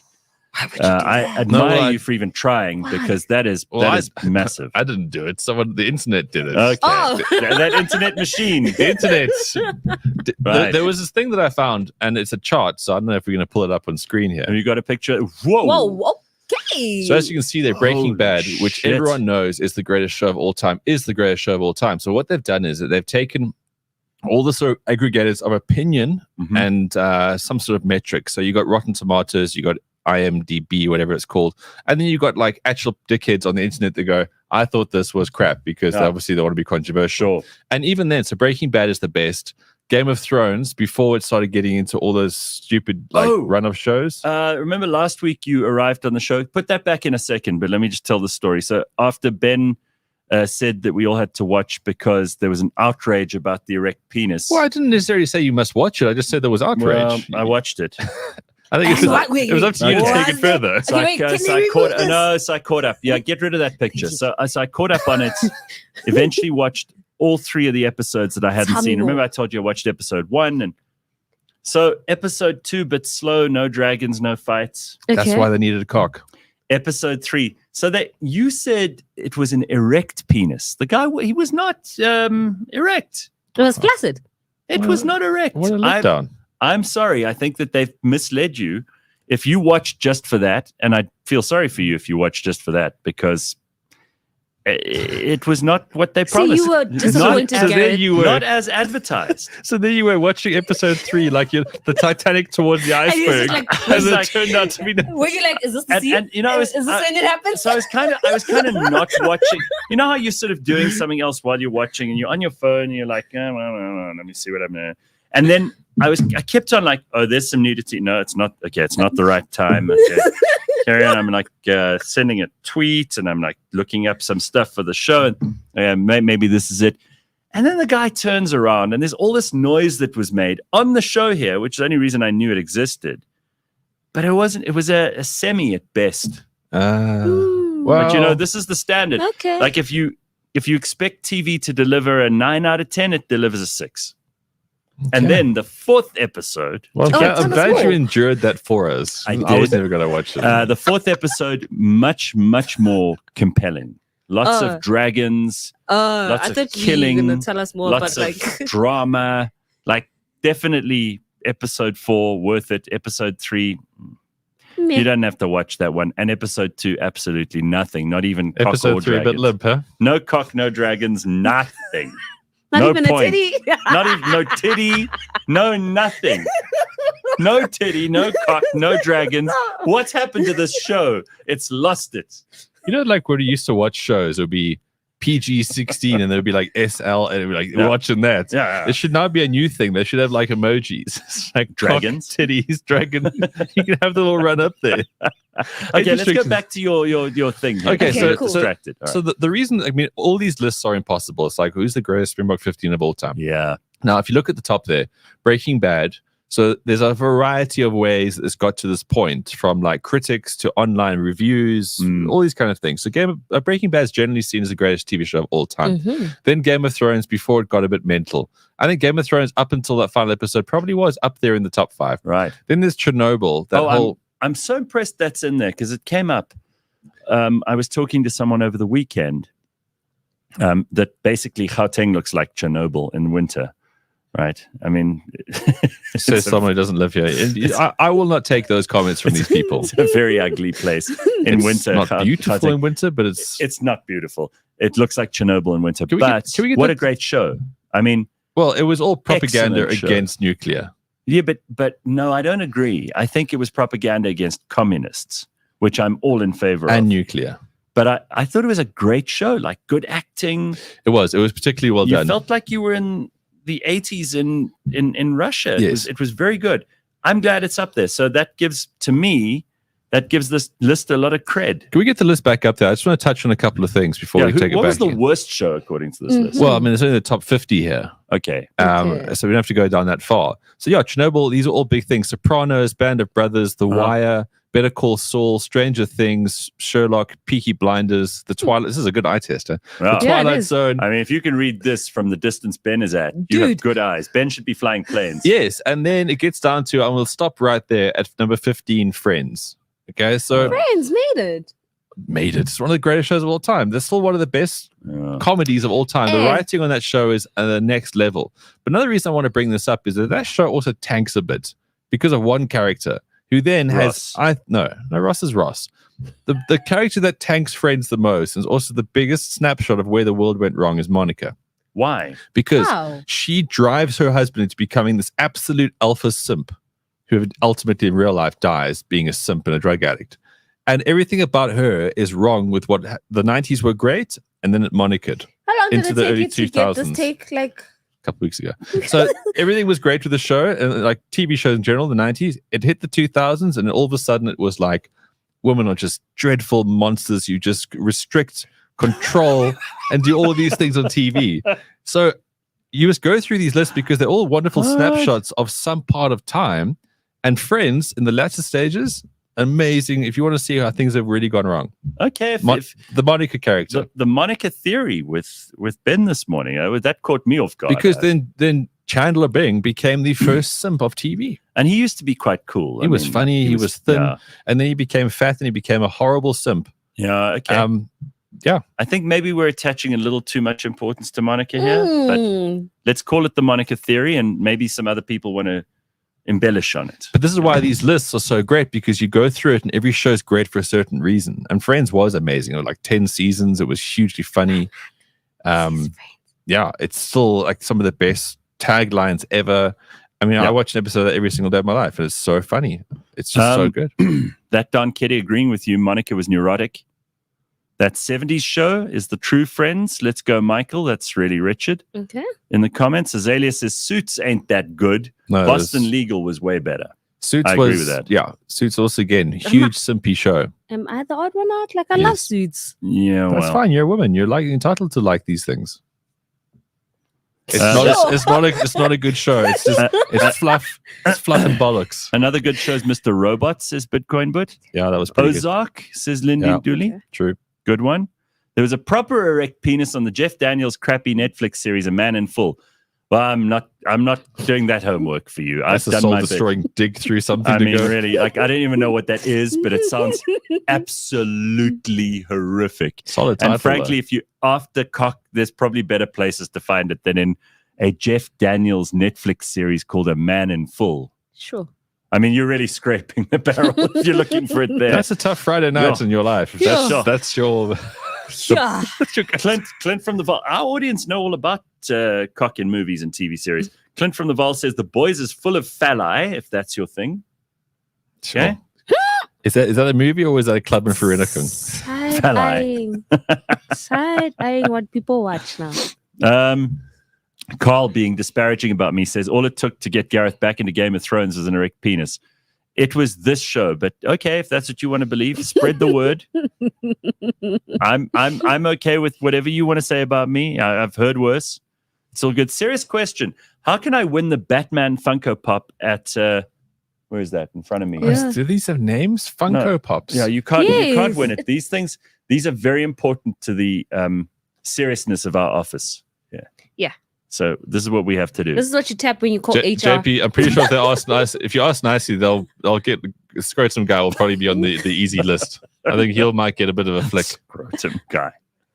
I need to share that list with my wife, says really Richard. I can't do another episode of Lady Boys on Amazon. Oh, it also seems like we're still in the cock conversation.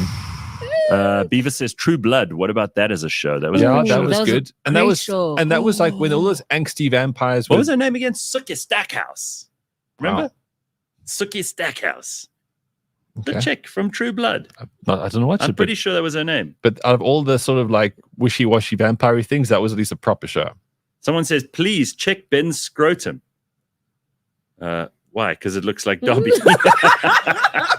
Dobby looks like a shaved. It's not a stretch. I mean, it's definitely not stretched. It's quite wrinkly. Actually, it's not a stretch to think that could be a. Anyone remember Dexter? Yeah, also a great show. Better Call Saul has come up. That's up there in this list. Very good. And someone saying yes, absolutely. Suki Stackhouse. That was her name. Did X-Files make that list, Ben? Because that was a great show in its time. Yeah, it probably would have been. The list has been taken away. I hadn't memorized. But Ben, you know what I'm disappointed by is I don't see a lot of like 80s shows that we were big fans of when we were kids. No, because what it comes down to is just you wouldn't know, but I mean like Magnum, and MacGyver. No, completely. But the A-Team and Airwolf. No, they're amazing. But I think when these lists get put together, because of the ranking metric, there's critical mass, right? Yeah. So no one watches those. So they wouldn't have got the eyeballs, and they would have been on just like very small network TV. Yeah. Whereas Breaking Bad and all these other things, they make all the money, and the production is so big because they're so stretched across. Yeah, I don't know. I mean, I kind of feel like Curb Your Enthusiasm should be on there too, and maybe it was. Yes. Yellowstone? Someone's asking about Yellowstone. Also, amazing show, and they've got good spin-offs as well. Yeah, I haven't watched that either. You know, I still haven't watched Breaking Bad. Yeah, I know it's embarrassing. That's why I wanted to bring this up. Don't feel bad, I'll Gareth. get there. I'll get there eventually. No, but the in thing it is, together. like, it's too late now. You can't watch Breaking Bad. Breaking Bad is a big investment. It really is. It's like The Walking Dead, but only there's a purpose to it. But isn't it the kind of show I could watch like in December over the holidays? Yeah, But then it's the whole December. that's fine. Well, then I could stretch it out, maybe even into January, and make it a proper then it's a commitment. Yeah, I guess. It'd be the first commitment I've made. I just think it's one of those things. Late, It's one of those things where if you watch it in isolation, I'm worried that it might be too much of a prospect to get through. But like, when you watch it, the other people also watch it because of the time, and it's topical, because these shows need to be topical as well. Yeah. Because then that keeps you in it. Like if Game of Thrones, you watch that in isolation, you'd be so bored. But because other people were talking about it, and a cock here and a dragon there and a titty here, then you're like, yeah, kind of into it. So then but if you only by yourself, it's like running a marathon by yourself. Okay. Fair enough. But that's how they train, though. They run by themselves just to do the big one. Okay, well, look, if you're an elite TV watcher, then cool. Have a crack. Go for it. TV watcher. Breaking Bad's not that great, says JP. He's always JP? a critic. It's too slow. Maybe he needed to watch it when there was hype. I think that's what Ben's saying. Okay, so you're agreeing with me to a certain extent, yeah. Lee says, what about Shameless? That was a good show when it was on. That was a rotten show, huh? Wow. I never enjoyed that show. No, that show made me feel dirty. No. As in, and it was very It depressing. lived up to the name. It was very depressing. shameless. But there was the UK version and the American version, because sometimes that happens with the shows. Yeah. Which and I hate, actually. Of course, the UK version was even grimmer because they actually really had common people. Yes. American version had good actors. Yeah, that's true. Did The Office make it on the list? Yeah, speaking of common people, don't know, because they keep taking the list away. Let's see. We'll be able to spot The Office if it's on that list. Put it back up. There we go. The Office. I don't see it. It's yeah. What, Is it there? 53? 53? Sure, all the way down at 53? Only. Wow. Okay, and No, it's 17. it's 17, The Office. Office is seen as the 17th greatest show of all time. Yeah, there it is. Sorry, Thank you. missed that. Which Yeah, is slightly above Succession and Battlestar Galactica. Hey, I mean, Succession is I great. get, but Battlestar Galactica, I can't say I ever watched. Well, all those people that like a bit of sci-fi. Okay, so there is a I mean, that is amazing. You see, this is where the internet and AI is particularly useful. It just ranks all these things for us. You don't have to do any maths. The machines will do it for. The machines are gonna do it for you. I'm gonna kill you. I'm gonna terminate you. Beautiful. That's where we'll end it with you this morning, Ben. All right, Thank you. guys, thank you. It's been a wonderful week. Excellent. Thank you, Ben. We'll see you on Friday next week. There goes Ben. Don't hurt Cheers. yourself Wish now. him well.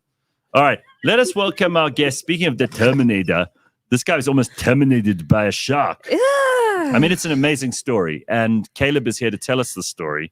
He is a shark attack survivor, a storyteller, and an athlete. And he said, lying in my hospital bed in 2015 after that attack, I would never have imagined swimming with sharks in the ocean again. I would never. And yet here I am, he said. And we've got a couple of pics of all of that.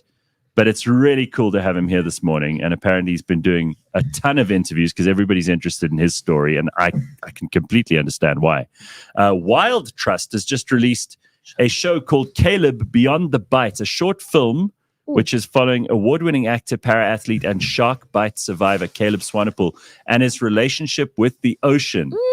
In hopes of reconnecting with his experience and better understanding the animal that changed his life, this short film follows Caleb as he contemplates swimming in the ocean with sharks at Allowal Shoal in KZN for the first time since he lost his leg to a shark in 2015. Dude, what a story, dude. Morning, guys. God damn. Morning. Look at this. Are you Nice to see okay? you. I'm still alive. I mean, I'm starting to feel my right foot, but otherwise... You don't have a right foot. I don't have a right foot. Put your leg up there. Let them have a look. Show them. I can do my little leg trick. Yeah, let's go. That's what I was. Let's That's what I was go. born for. Here we go. Here we go. God damn it. Look at that. Yay. Wow. This is it's You can do a whole 360. It's funny, but also it's the way I change my shoes. So this is called the rotation adapter. Yeah. And it allows me to put my shoes on, my Crocs. That's amazing. Not just Crocs, but jeans. So if you think about it, you don't have your knee joint. You can't bend your leg up. You can't move it around. So sure. All right. The listen, rotation adapter. all Shout out to the rotation all the adapters. obviously and stupidly unkind and rude questions that people must ask you all the time must get really, really annoying. But I think we'll probably end up asking some of them as well anyway. So, I mean, let's just go back and take us back to 2015 and what happened to you, because this is like Simphiwe's worst fear. I mentioned to her earlier. Is the reason why I'm on dry land right now. She does not like to swim, especially not in the sea. And my brother's terrified of sharks. I know loads of people who just won't go near the ocean. We hear these stories, and they're rare. And let's just say, for the sake of sharks, because they are an endangered species and they're beautiful animals, they're prehistoric killers. Yeah. They're just doing what sharks do. But what happened to you? So 9 years ago, 2015, 27th of June, I was a first-year varsity student studying theatre at the time. And someone had recommended Buffalo Bay to us, which is in the Western Cape, very close to Knysna. Everyone thinks shark attack, must have been a surfer. And I wasn't a surfer. I just enjoyed the ocean, body surfed. And my brothers arrived from Cape Town on the 27th of June and decided, okay, we're going to go body surf where the surfers were that morning, which is, let's say 50, 60 meters out to sea. And my mom, far out, my mom, my sisters were at the beach house. My brother's girlfriends were there. The dog was there. The whole family was there besides my dad. He was busy working, busy watching us catch waves. So we swam out with wetsuits and fins, and we couldn't stand. We swam out, beyond the sort of sand break where the waves were busy forming. And we caught quite a few waves. We were in the water for about 45 minutes or so. Also, my perception of time is really warped from this event because it's quite, obviously it was quite traumatic. And we had caught quite a few waves. You could wave to my mom and my sisters, and we were going to come in for lunch. It was like midday, beautiful conditions. We'd had dolphin sightings the whole week. I'd swum the whole week as well, so it wasn't like it was my first time going into this ocean. And as I came over the crest of one of the waves, you body surfing, the water's at this level. You're not on a surfboard. You can't really sight for waves easily, so you kind of make your way over the sort of ebbs and flows of the tide. Yeah, you paddle. And as I swam over one of the sort of waves forming, I saw great whites on the wave that we were probably going to catch. And, not a lot goes through your mind when you see something like a great white so close to you in the ocean. You don't have a surfboard. You don't have anything to protect you. I'm not a diver. I'm not someone who's swum with sharks before. So my first instinct was, get out. I turned to my brothers. I said, there's a shark. We started swimming towards the beach, and I had this feeling in the back of my mind, like that sixth sense feeling. It's a real feeling that something was going to happen. And next thing I knew, something slammed into me, launched me out of the water pretty much, and the shark had my right leg, like a vice-like grip, disconnected from my body completely. So I saw the whole shark attack happening from above. And I remember thinking, I'm definitely dreaming, because first year theatre, you're doing movements and voice and all kinds of strange things with your body. And I was waiting for, you're going to make a joke there, but no. I'm I'll wrapped in horror. But I remember thinking this is a dream, because I need my body for acting, and I'm going to be Hugh Jackman's son in a film one day. And it was happening. I got pulled back into the attack, got pulled underwater, and I remember trying to hit the shark off my leg. And a shark is such a powerful creature and animal. There was no ways I was going to get this thing off my leg. Pulled me under the water, and I had a moment where I just gave in. I actually was expecting, I'm going to see a white light. You're going to be eaten. Yeah, I'm going to be eaten, but this is my time. Like, this is it. I'm gone. So it was there was a moment of peace in a way. I know it sounds quite strange, and I talk about crossing the void and coming back. So a part of me, I believe, died, like gone, like ready to go, and then something disconnected, and my right leg was taken off above the knee, which means that your femoral artery is being severed and open. So I had 2 minutes to live. The miracle that happened that day was I bobbed up like a cork. My femoral artery, I didn't know this at the time, went into spasm, which meant that that leg on my body didn't bleed out. So I didn't bleed out in the water. And my younger brother, who was sharing a pair of fins with me, Sandy, turned around, saw what was happening, and some miracle made him swim back to me. And if he hadn't swum back to me, I'm alive because my family was there that day. My brother swam back to me and pulled me out of the water. And while he was pulling me out of the water, first he got to me and I said to him, how bad is it? And he looked down and he saw my leg was gone. And he said, it's just a scratch. You're going to be fine. And I think it's, even though that sounds quite funny, he calmed me down. We started swimming towards the beach, and he turned around and he saw this fin was coming back towards us. So he stopped us, and the shark had come back. Shark circled us. My brother tried to scare it off, so it bit into my brother's fin and then bit into my left leg. Either the first bite or the second bite, but I have a laceration on my left leg. So I nearly lost my left leg as well. Oh my God. And we were so far in at that stage that a wave broke on us. You tasted very nice, I'm sure. And, you know, in like a very Braveheart moment, my mom, like you can imagine like slow motion, my mom running into the water, very movie-esque kind of scene. My brother hands me over to my mother. I pass out. I wake up on the beach after all this white noise around me, and my family's around me. And they're just telling me to stay, you know, keep my eyes open, stay awake. I had my wetsuit on and I couldn't breathe. I thought my mom's hand was on my chest, and I said, just guys, cut my wetsuit open. Please cut my wetsuit open. So they cut my wetsuit open. I was able to breathe. And from there, I mean, to fast forward 45 minutes on the beach, the National Sea Rescue Institute, who are volunteer individuals from the Neisner NSRI team, they came, notified a chopper, and they picked me up in the parking lot, and I was airlifted to hospital. And I didn't feel any pain with the initial bite. So there was no pain until I was lying on the beach. And I thought my glute, my ass had been bitten actually, because I felt this searing pain right up my right side. I didn't know I'd lost my leg.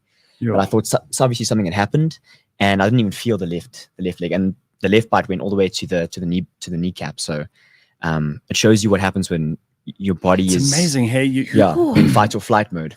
Yeah, you know? Just the way you described how you don't really think when these things happen. You just go into your body takes over. Yeah, it's not your mind anymore. And I think that kind of makes you wonder who you really are. Are you in your head? Are you in your body? Is there something else? And that idea that you crossed over, that fascinates me. That you at some point you just gave up. You were like, and it wasn't like giving up. You were at peace. No, you were like, if this is the end, this is the end. Yeah, but it's taken me a few years to start formulating sentences and thoughts around things I've experienced in the ocean. So day one of being an amputee, everything is so fresh. You medicated, 10 out of 10. You are in hospital, and there's all this new stuff that's about to start happening. So you're quite distracted. I remember I was interviewed in hospital, which maybe wasn't the best decision at the time, but you've kind of caught up in this frenzy. Frenzy, and also so many people heard about the story on the news and knew my family. I come from a very small town in the Karoo called Prince Albert, which has great olive oil and great people, amongst many other things. But so many people were asking, like, am I okay? Yeah. People writing in. So my family created a Facebook page, which was the start of my Facebook page. But they created a Facebook page just to inform everyone that I am okay, I'm alive. Some family members found out through News 24, because obviously my family's not going to, WhatsApp everyone and tell them. No, they're busy dealing with the problem. Yeah. And then you've got news reporters and you've got people knocking on your door. But adjacent to all the frenzy, extreme, incredible care from medical professionals. And I always speak about my family. If my family weren't there on the day. Oh my God, yeah. My sister was sitting next to my mom, and she said, they were watching us catch waves, and my mom was joking, saying, I'll never take you that far out to body surf, but I will teach you. And my sister saw this black back in the water, and then they saw 3 of us swimming away, and they just saw the ocean turn red. So, for all the moms out there, worst nightmare. Yeah, and just sending mothers huge love. All parents, actually. You must have she must have aged a year in 5 seconds. I think, my mom. Wow. My mom stayed so calm. I think everything hit my family afterwards, but I think the family was they just went like this. Did they ever kill the shark and get your leg back? No, so that was never the plan. I don't think that would be my first. I would want to kill the shark and get my leg back. But I remember asking my mom on the beach. My mom told me the story afterwards, because obviously with all the shock, you forget a lot of stuff. Of course. I asked them, what happened, and my mom said to me, "Look, the shark ate your leg." My mom calls me Tickies. That's my nickname. Only my mom and dad call me Tickies. So this is not a permission slip for everyone to call me Tickies. Right. But my mom said, Tickies, the shark ate your leg. And I said, that can't we go find it? Can't we get it back? And I mean, it's quite endearing, but at the time I was like, well, if my leg's washed up on the beach, maybe we can find it. Maybe we can reattach it. I'm actually glad my leg never washed up, because a lot of times, sometimes people's limbs wash up, and they wash up like further down, like the swell pushes the leg, and really it rocks up on someone's bathing day on a Sunday morning. So we don't want that for anyone. But also that part of me, in a way, like there's a connection with the ocean, right? There's a connection. If I think everything that happens in life, we get to find meaning from it if we choose to. And I think that there's a connection I have with the shark that's gone on to do other things, and every little thing it touches, every little thing I touch, and vice versa. So Carl says, have you spoken to the shark since the incident? I have not, Carl. If you have the shark's number, please let me know, DM me. But yeah, I think the shark did not apologize, but it's not the shark's place to apologize. I think one of the things. All right, no more comments. Let me ask you, because the most amazing thing about this is what's happened to you since then. Yes. I mean, before then, you were studying drama, and you were like a lot of other South Africans whose life just seemed pretty damn cool. I mean, you're going on holiday with the family and all this kind of thing. But when you come to terms with the fact that now you don't have this leg anymore, and you've survived a shark attack. First of all, surviving, thank God, right? Because so many people don't. And you've rebuilt your life. I mean, you're doing amazing stuff. Yeah, I think the human psyche, sometimes we are our own worst enemy. So I think I'm quite hard on myself. So I'll go like, I'm here today, but I'm quite hard, and I'll go like, I should be doing more. I should be doing, other things. And I'm a typical Pisces. I'm emotional and to give myself a hard time, but I think it is good to reflect, and it is good to look back. And I was a 20-year-old boy studying theater, and very ambivalent to everything around me, I guess. And the world of disability, the world of don't realize, hey? Like it's until it hits you, it's not. It wasn't relative. It wasn't relative. It was, I knew about one or two famous para-athletes, and that was it. And I knew that the Paralympics happens after the Olympics. Now I have a disability.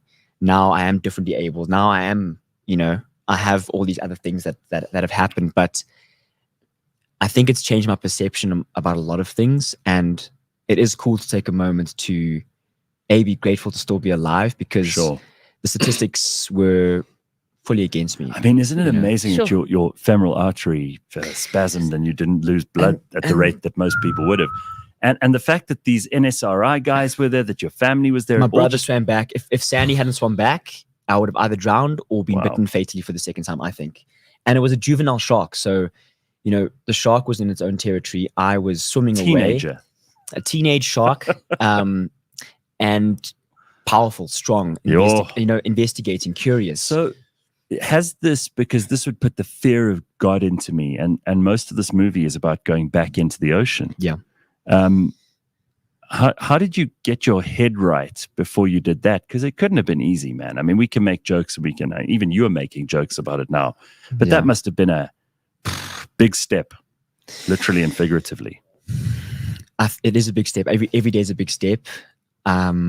Whether it was a year ago or 9 years later, still sometimes feels very fresh. Feels like it happened just the other day sometimes. Yeah. And I think I've been very grateful that there's been amazing support. So other survivors actually reached out to me and said, look, first of all, you're not a victim, you're a survivor. So that mindset shift has to be there. Otherwise, I'm going to feel sorry for myself for the rest of my life, and I'm going to have a lot of bitterness. And I'm never going to do things. I'm never going to try new things. So, that was the first thing, is trying to have a bit of a survivor mindset. And then, with the support of family and friends, going back, the first thing that I did was, as soon as my stitches were out, I got back into the sea. Why? Because, otherwise this thing builds up in the back of your mind, and it becomes way bigger than it actually is. The chances of it happening again are very, very low. And, you take more precautions as a result of being a survivor. But, making this film and going back, and this is the first time I really reconnected with sharks. It was never something that happened before my attack. So to do it in a way where I was with an awesome team that made me feel comfortable and made me feel that I could trust the process. And then, you kind of have to let the chips land and let them fall where they fall. I think there's a lot of power in that. You've taken up a lot of other new and exciting things. And I mean, this film is one of those things which brings together both your experience and the fact that you wanted to end up doing film. But Correct. Are there any things that you've had to kind of, okay, well, that's a dream that's not going to happen? So many, but I think the brain's learns to adapt and shift and find other new channels. But I definitely have lots of nostalgia. I mean, in Cape Town, they have the UTCT, for example. I was very into running when I was younger. So being able to like run around Table Mountain, I did the August just before I lost my leg. Sure. So little things like that where you've taken your body for granted. I think as a young athlete and a young person at any age, actually, if you're able-bodied, I think you don't think about, okay, I'm using my hand for this, I'm using my foot for this, I'm going to go for a run. I wake up in the morning and I put my shoes on and I go. I think now I wake up in the morning, I put my shoe on and then I put my leg on, my liner, then my leg, and then do a couple of adjustments, a little bit of squeaks here and there, spray some oil, like the Tin Man, and then carry on with the day. And I think it's like there's so many things I do miss, but there's also so many new things that have been brought into my life, like this opportunity, like you said, being able to make film, to get more involved with the creative process, and also we all have a story, but not everyone gets to share theirs. And I think I'm grateful to be a storyteller. It's one of the captions on my Instagram that I'm a storyteller. We all storytellers, but yeah. Well, you got a hell of a story, man. I mean, some people are storytelling about their bullshit breakfast this morning. As long as it was high protein and healthy, there we go. You got a hell of a story here. And the funny thing here too is that you're not like anti-sharks. You're not running around there like most of us would be saying these fucking things. I hope they all die out. Instead, you're actually trying to help bring awareness to the plight of sharks. I mean, this is unbelievable. This is like those people, in no small way I make this comparison, who will forgive someone who's done something absolutely horrific. And obviously these are animals, not people. But you've instead of projecting that anger and into bitterness and resentment, you're actually doing something very positive with it, which is tremendous. This is such a show of character. Well, I appreciate that. And I've realized slowly over time, like our second breath comes from the ocean, so every second breath we take today comes from the sea. And if you look at the ecosystems in the ocean, sharks are one of the apex predators. I mean, we can argue like there's the conversation sharks versus orcas, like which one do you, which is the most powerful. And orcas they're getting the sharks back for you. Orcas are out there, but the shark is such an important animal. It's a dinosaur. It's over 400 million years old. So you've got this dinosaur that's been able to adapt and find its way in this crazy world that we live in, and still there. We have over 200 species around our coastlines of South Africa, and I think just over 40% of them are endangered in some way. So, those kinds of messages started coming through as I started spending more time in the ocean, as I started meeting more ocean people. And I thought like, well, how can I, if I don't have a negative perception around sharks, how can I also share a positive perception? It's all very well sitting at home going like, I'm fine. But whether you like it or not, we're all responsible for the ocean. Even if you don't spend time in it, like I said, it's where our second breath comes from. So just knowing that, and knowing that I'm not trying to change the world and trying to, flip the world on its head. But I've realized I can make a difference, even with my story. So where do you live now, in Joburg? I've just moved out of Cape Town. Well done. Yeah. So home. Simphiwe didn't congratulate you on surviving a shark attack. Should we shake on that one? Yes. Here we go. Why did you leave Cape Town, and where have you gone instead? I've come up to Johannesburg for a project. I'm joining a TV show. Oh, good. I can't talk about what its name is yet, but it's very, very exciting to be part of a telenovela. My first time doing a drama series. So this is acting. This is now acting. Okay, so it's not like some reality TV show. No. Okay, and that's very cool. So I'm here for the next 6 months. I'm very excited about the energy that Joburg has. I know I probably sound like a Joburg novice. I know a few more people now. We started this morning's show talking about how Joburg should be treated with more respect. Go ahead. But huge, awesome energy that I've received from the community of Johannesburgians, I guess, if you can say it that way, and just people inviting me over, connecting. And these are people that I've met in Cape Town that have moved down from Johannesburg. And this is not an attack on anyone from Cape Town. Sure. I love it. You can be honest. It's fine. Yeah, they're very sensitive. I'm actually from the Karoo, so they'll get upset anyway. So don't worry about them. But Johannesburg has a cool energy to it. I did take a couple of wrong routes getting here this morning, even though I was only a kilometer away. And you drive? And I can drive. I can't drive a manual, so my mom's vintage Beetle is no longer an option for the prom date. Don't but Demarai I can drive an automatic. Welcome to the auto life. We can all swap cars, and again, excited to also be showcasing and showing people that even though something happens to you and physically very, very, very, very traumatic, you can still do awesome things and do cool things. So I'm really cool that it's really exciting to be representing differently able people on screen. I think it's awesome that you're going to be doing what you always wanted to do. Nerve-wracking, definitely. It's exciting, man. But it's exciting. It's exciting. Very exciting. So being a telenovela, Simphiwe likes that picture. She's already seen That's my twin. That's my twin. He has 2 legs. Yeah. He's so cute. sorry. Okay. Yeah, he's cute. Yeah, he is cute. Hey, good hairline. So Simphiwe, you're only interested in the one with 2 legs. I mean, I'm interested in the one who doesn't want to go back into the ocean. Just on laughing about the whole amputee and one leg thing. I think humor has been such an amazing healing tool for the process. It doesn't feel like it's taken 9 years, but the one-legged jokes started in hospital, and straight away. But people don't waste any time. Amputees will tease each other. So I've got a below-the-knee amputee, so he's got his knee joints, and I'll say, you're not a real amputee. Yeah, I don't mean it obviously, but he'll go, But you like half price, that kind of thing, Well, look, definitely when it comes to the cost of prosthetics, but I think that the humor has been such a healing thing, and also for other people to realize that you can ask questions, you can make a joke in good faith. You're not discriminating against me if you let's laugh together, but don't feel like, it's the leg, so we can't ask about it. This drives me crazy, and I'm not even the one without a leg, but I hate the way people patronize anyone with a disability too. I mean, everybody who's ever listened to any of the shows that we've done, whenever I've had anybody on missing an eye or a limb or something, or there's some learning disability, whatever it might be, you got to address the thing and get it out, because after that you can talk like people. It's the elephants in the room. And don't you hate it when people are so careful and so scared of upsetting you that they don't treat you like a person?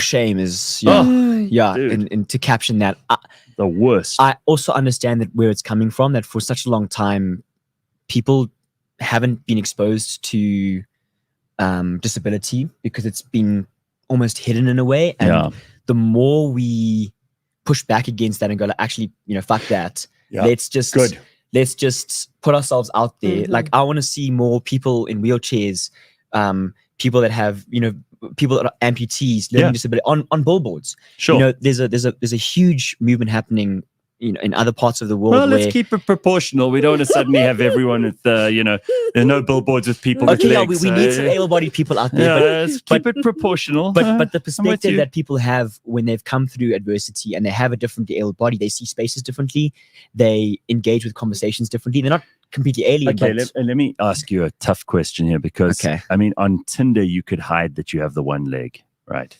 And then when they meet you, they might be disappointed, or it might be what they're really into. But is dating difficult? I think a lot of it sits up here in my own mind. So my own insecurities about, is this going to, put someone off? Is this going to be awkward? It has definitely been there when I've put myself out there, but I've chosen to not fully go hey, I'm an amputee, so just shock warning, just be careful, because it's not like your profile pictures. My profile pictures would probably is my face, but cool. But then I'll have pictures where it'll be me as a person with sure. One I mean, that's not the most important thing about you. Yeah, and where I do it to also push myself a little bit to go you know what, if you're so worried about someone looking at you because of one leg, then that's what the person to connect with. So it's a lot of personal growth that I have to do. Often no one's phased, but it's the personal journey where I feel less than sometimes. So with my leg off, and this is, I think maybe a lot of amputees will relate to this, or maybe it's just my own personal journey, but when I have my leg off, sometimes my confidence level isn't always the same as it would be when I'm got my prosthetic on because my prosthetic's nicknamed after Logan. I'm making a lot of Wolverine dropping hints here. So one day when Hugh watches this, just so you know, Hugh, I'm coming for you. Okay, I love you. Okay. I say Hugh like Hugh Jackman, you know. I get you. Yeah, sure. Of course. But when I'm on crutches, I need a bit of assistance. You know, getting into the ocean, hold my crutches, Sims, and I'm gonna hop in, or carrying groceries, or just chilling around the house. So that's when I sometimes feel less than, and that's my own stuff. That's my own shit that I have to figure out because no one sees me differently. My family doesn't see me differently. So I know I do speak a lot. I do speak a lot. I know. Did you just look at your watch? No, that's Simphiwe. It's fine. My family will be watching this and saying, "Oh my god, I'm so tired of this shark attack story. I have so many more things to do." I was having like a deep moment. I was about, like, tears were about to well up and come out. Okay, I apologize on behalf of the whole team on the show for Simphiwe looking at her watch. Got a message. We'll hug after this. Okay. What you know? But to summarize that, just that a lot of the times, you know, the things that we feel or that we processing, no one else is actually seeing that. And then the learning journey that I've had to go through with being an amputee is that being an amputee doesn't define me, but sometimes it's the thing that I define myself with. So Caleb the amputee, or Caleb the survivor, Caleb the shark attack survivor, like, what are the other things that I love doing? What are the other things that define me? Well, there's a lot more, I mean, you know? you're not going to be that when you're on the telenovela. You're going to be a TV person, a star. You're going to be a movie star. You're going to be a TV person who's doing acting roles. And the fact that you are an amputee or a shark attack survivor will be besides the point. Yeah. In fact, it might help them market the show. But once you get into that character, that's going to be who you are. And I think acting is the most perfect profession for you because you can play different roles and you don't have to be typecast by whatever it is that you have physically. It's just someone taking the opportunity and giving you that chance. So going, okay. And whoever did cast you in this is smarter than anyone else because it's a very, very good move. It's definitely a beacon of hope, and it gives me, it motivates me and encourages me. But you'll still have situations where someone will write you off completely before actually giving you a chance to, like, send a video of you walking, please. Like that kind of stuff. And I'm like, tell that ex to go and get fucked. No. All right? Tell her she can go and get fucked. No ex ask that, but if one does, I will send it to us. I'll say Gareth Simphiwe will pretend she's interested and look at her watch, and I'll chase them into the fields. No, dude, very impressed with this. You really are a phenomenal human being. It's just a great story to hear. I love the fact that you have zero bitterness, resentment, anger, and I'm sure it's cropped up, but the way that you put it at the back and you just carry on and you're looking forward and you're positive and optimistic, it blows my mind. I'm so impressed. Well, thank you. I think it brings positive energy, right? If you send out, I know it sounds, you know, you can say the cliche line. It's like if you send out good vibes come back. You know, if I sit every morning and I go, well, you know, fuck this, and sorry, I know this is a platform that I can share sometimes big words, and I'm sure you get really, really cross sometimes. But if I like, you know, I'm stuff this, I'm done with this. If that's the attitude every single morning, then I might as well have just stayed out on the ocean. My brother should not have pulled me out there. So I think, you know, having a positive mindset and going, okay, this has happened.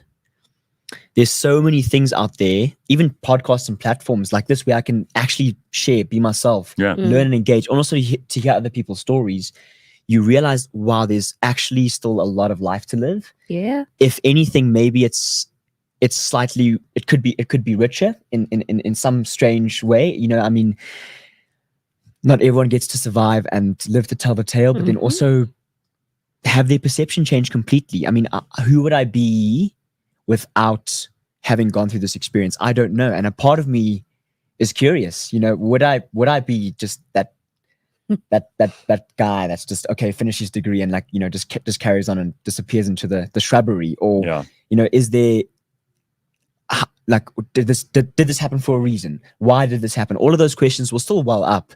But if there's a net positive to the day, and a net positive to the psyche, and there's people there for that. There's coaches, there's friends, there's conversations you can have where, you know, I sometimes have to call a friend or a family member to go, it's a tough day today, and I don't feel great. And they have a way, and often when I know I'm speaking a lot. I'm sorry. No, you're not. Keep going. That's the whole point.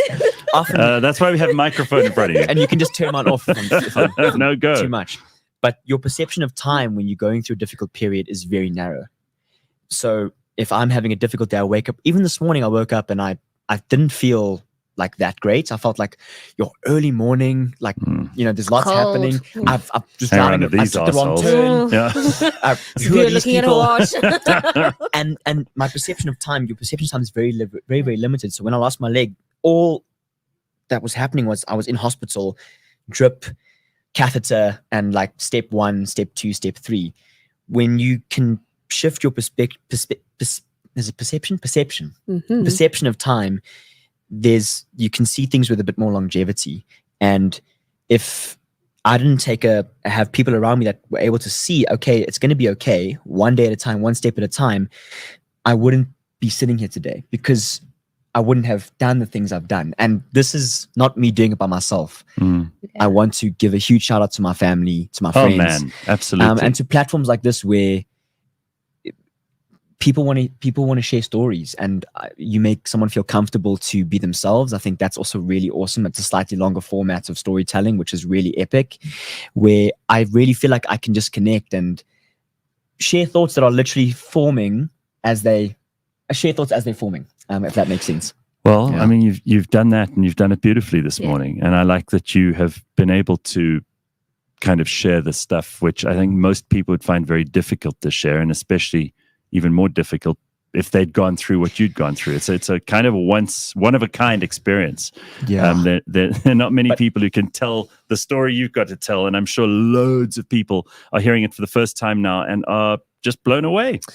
And to all those people, you aren't alone with the stuff that you've experienced. I think sometimes we think we're so alone and we're so isolated, and I think it's important to realize that you aren't, that we all go through stuff. We all have difficult days. Just because you haven't got one leg doesn't mean that you can't have a difficult day or you can't have negative emotions. In fact, feel what you're feeling, allow those things to process, but then also create, if you can, structures around you where you can lift yourself out of those spaces. So whether it's having a friend you can speak to, whether it's getting,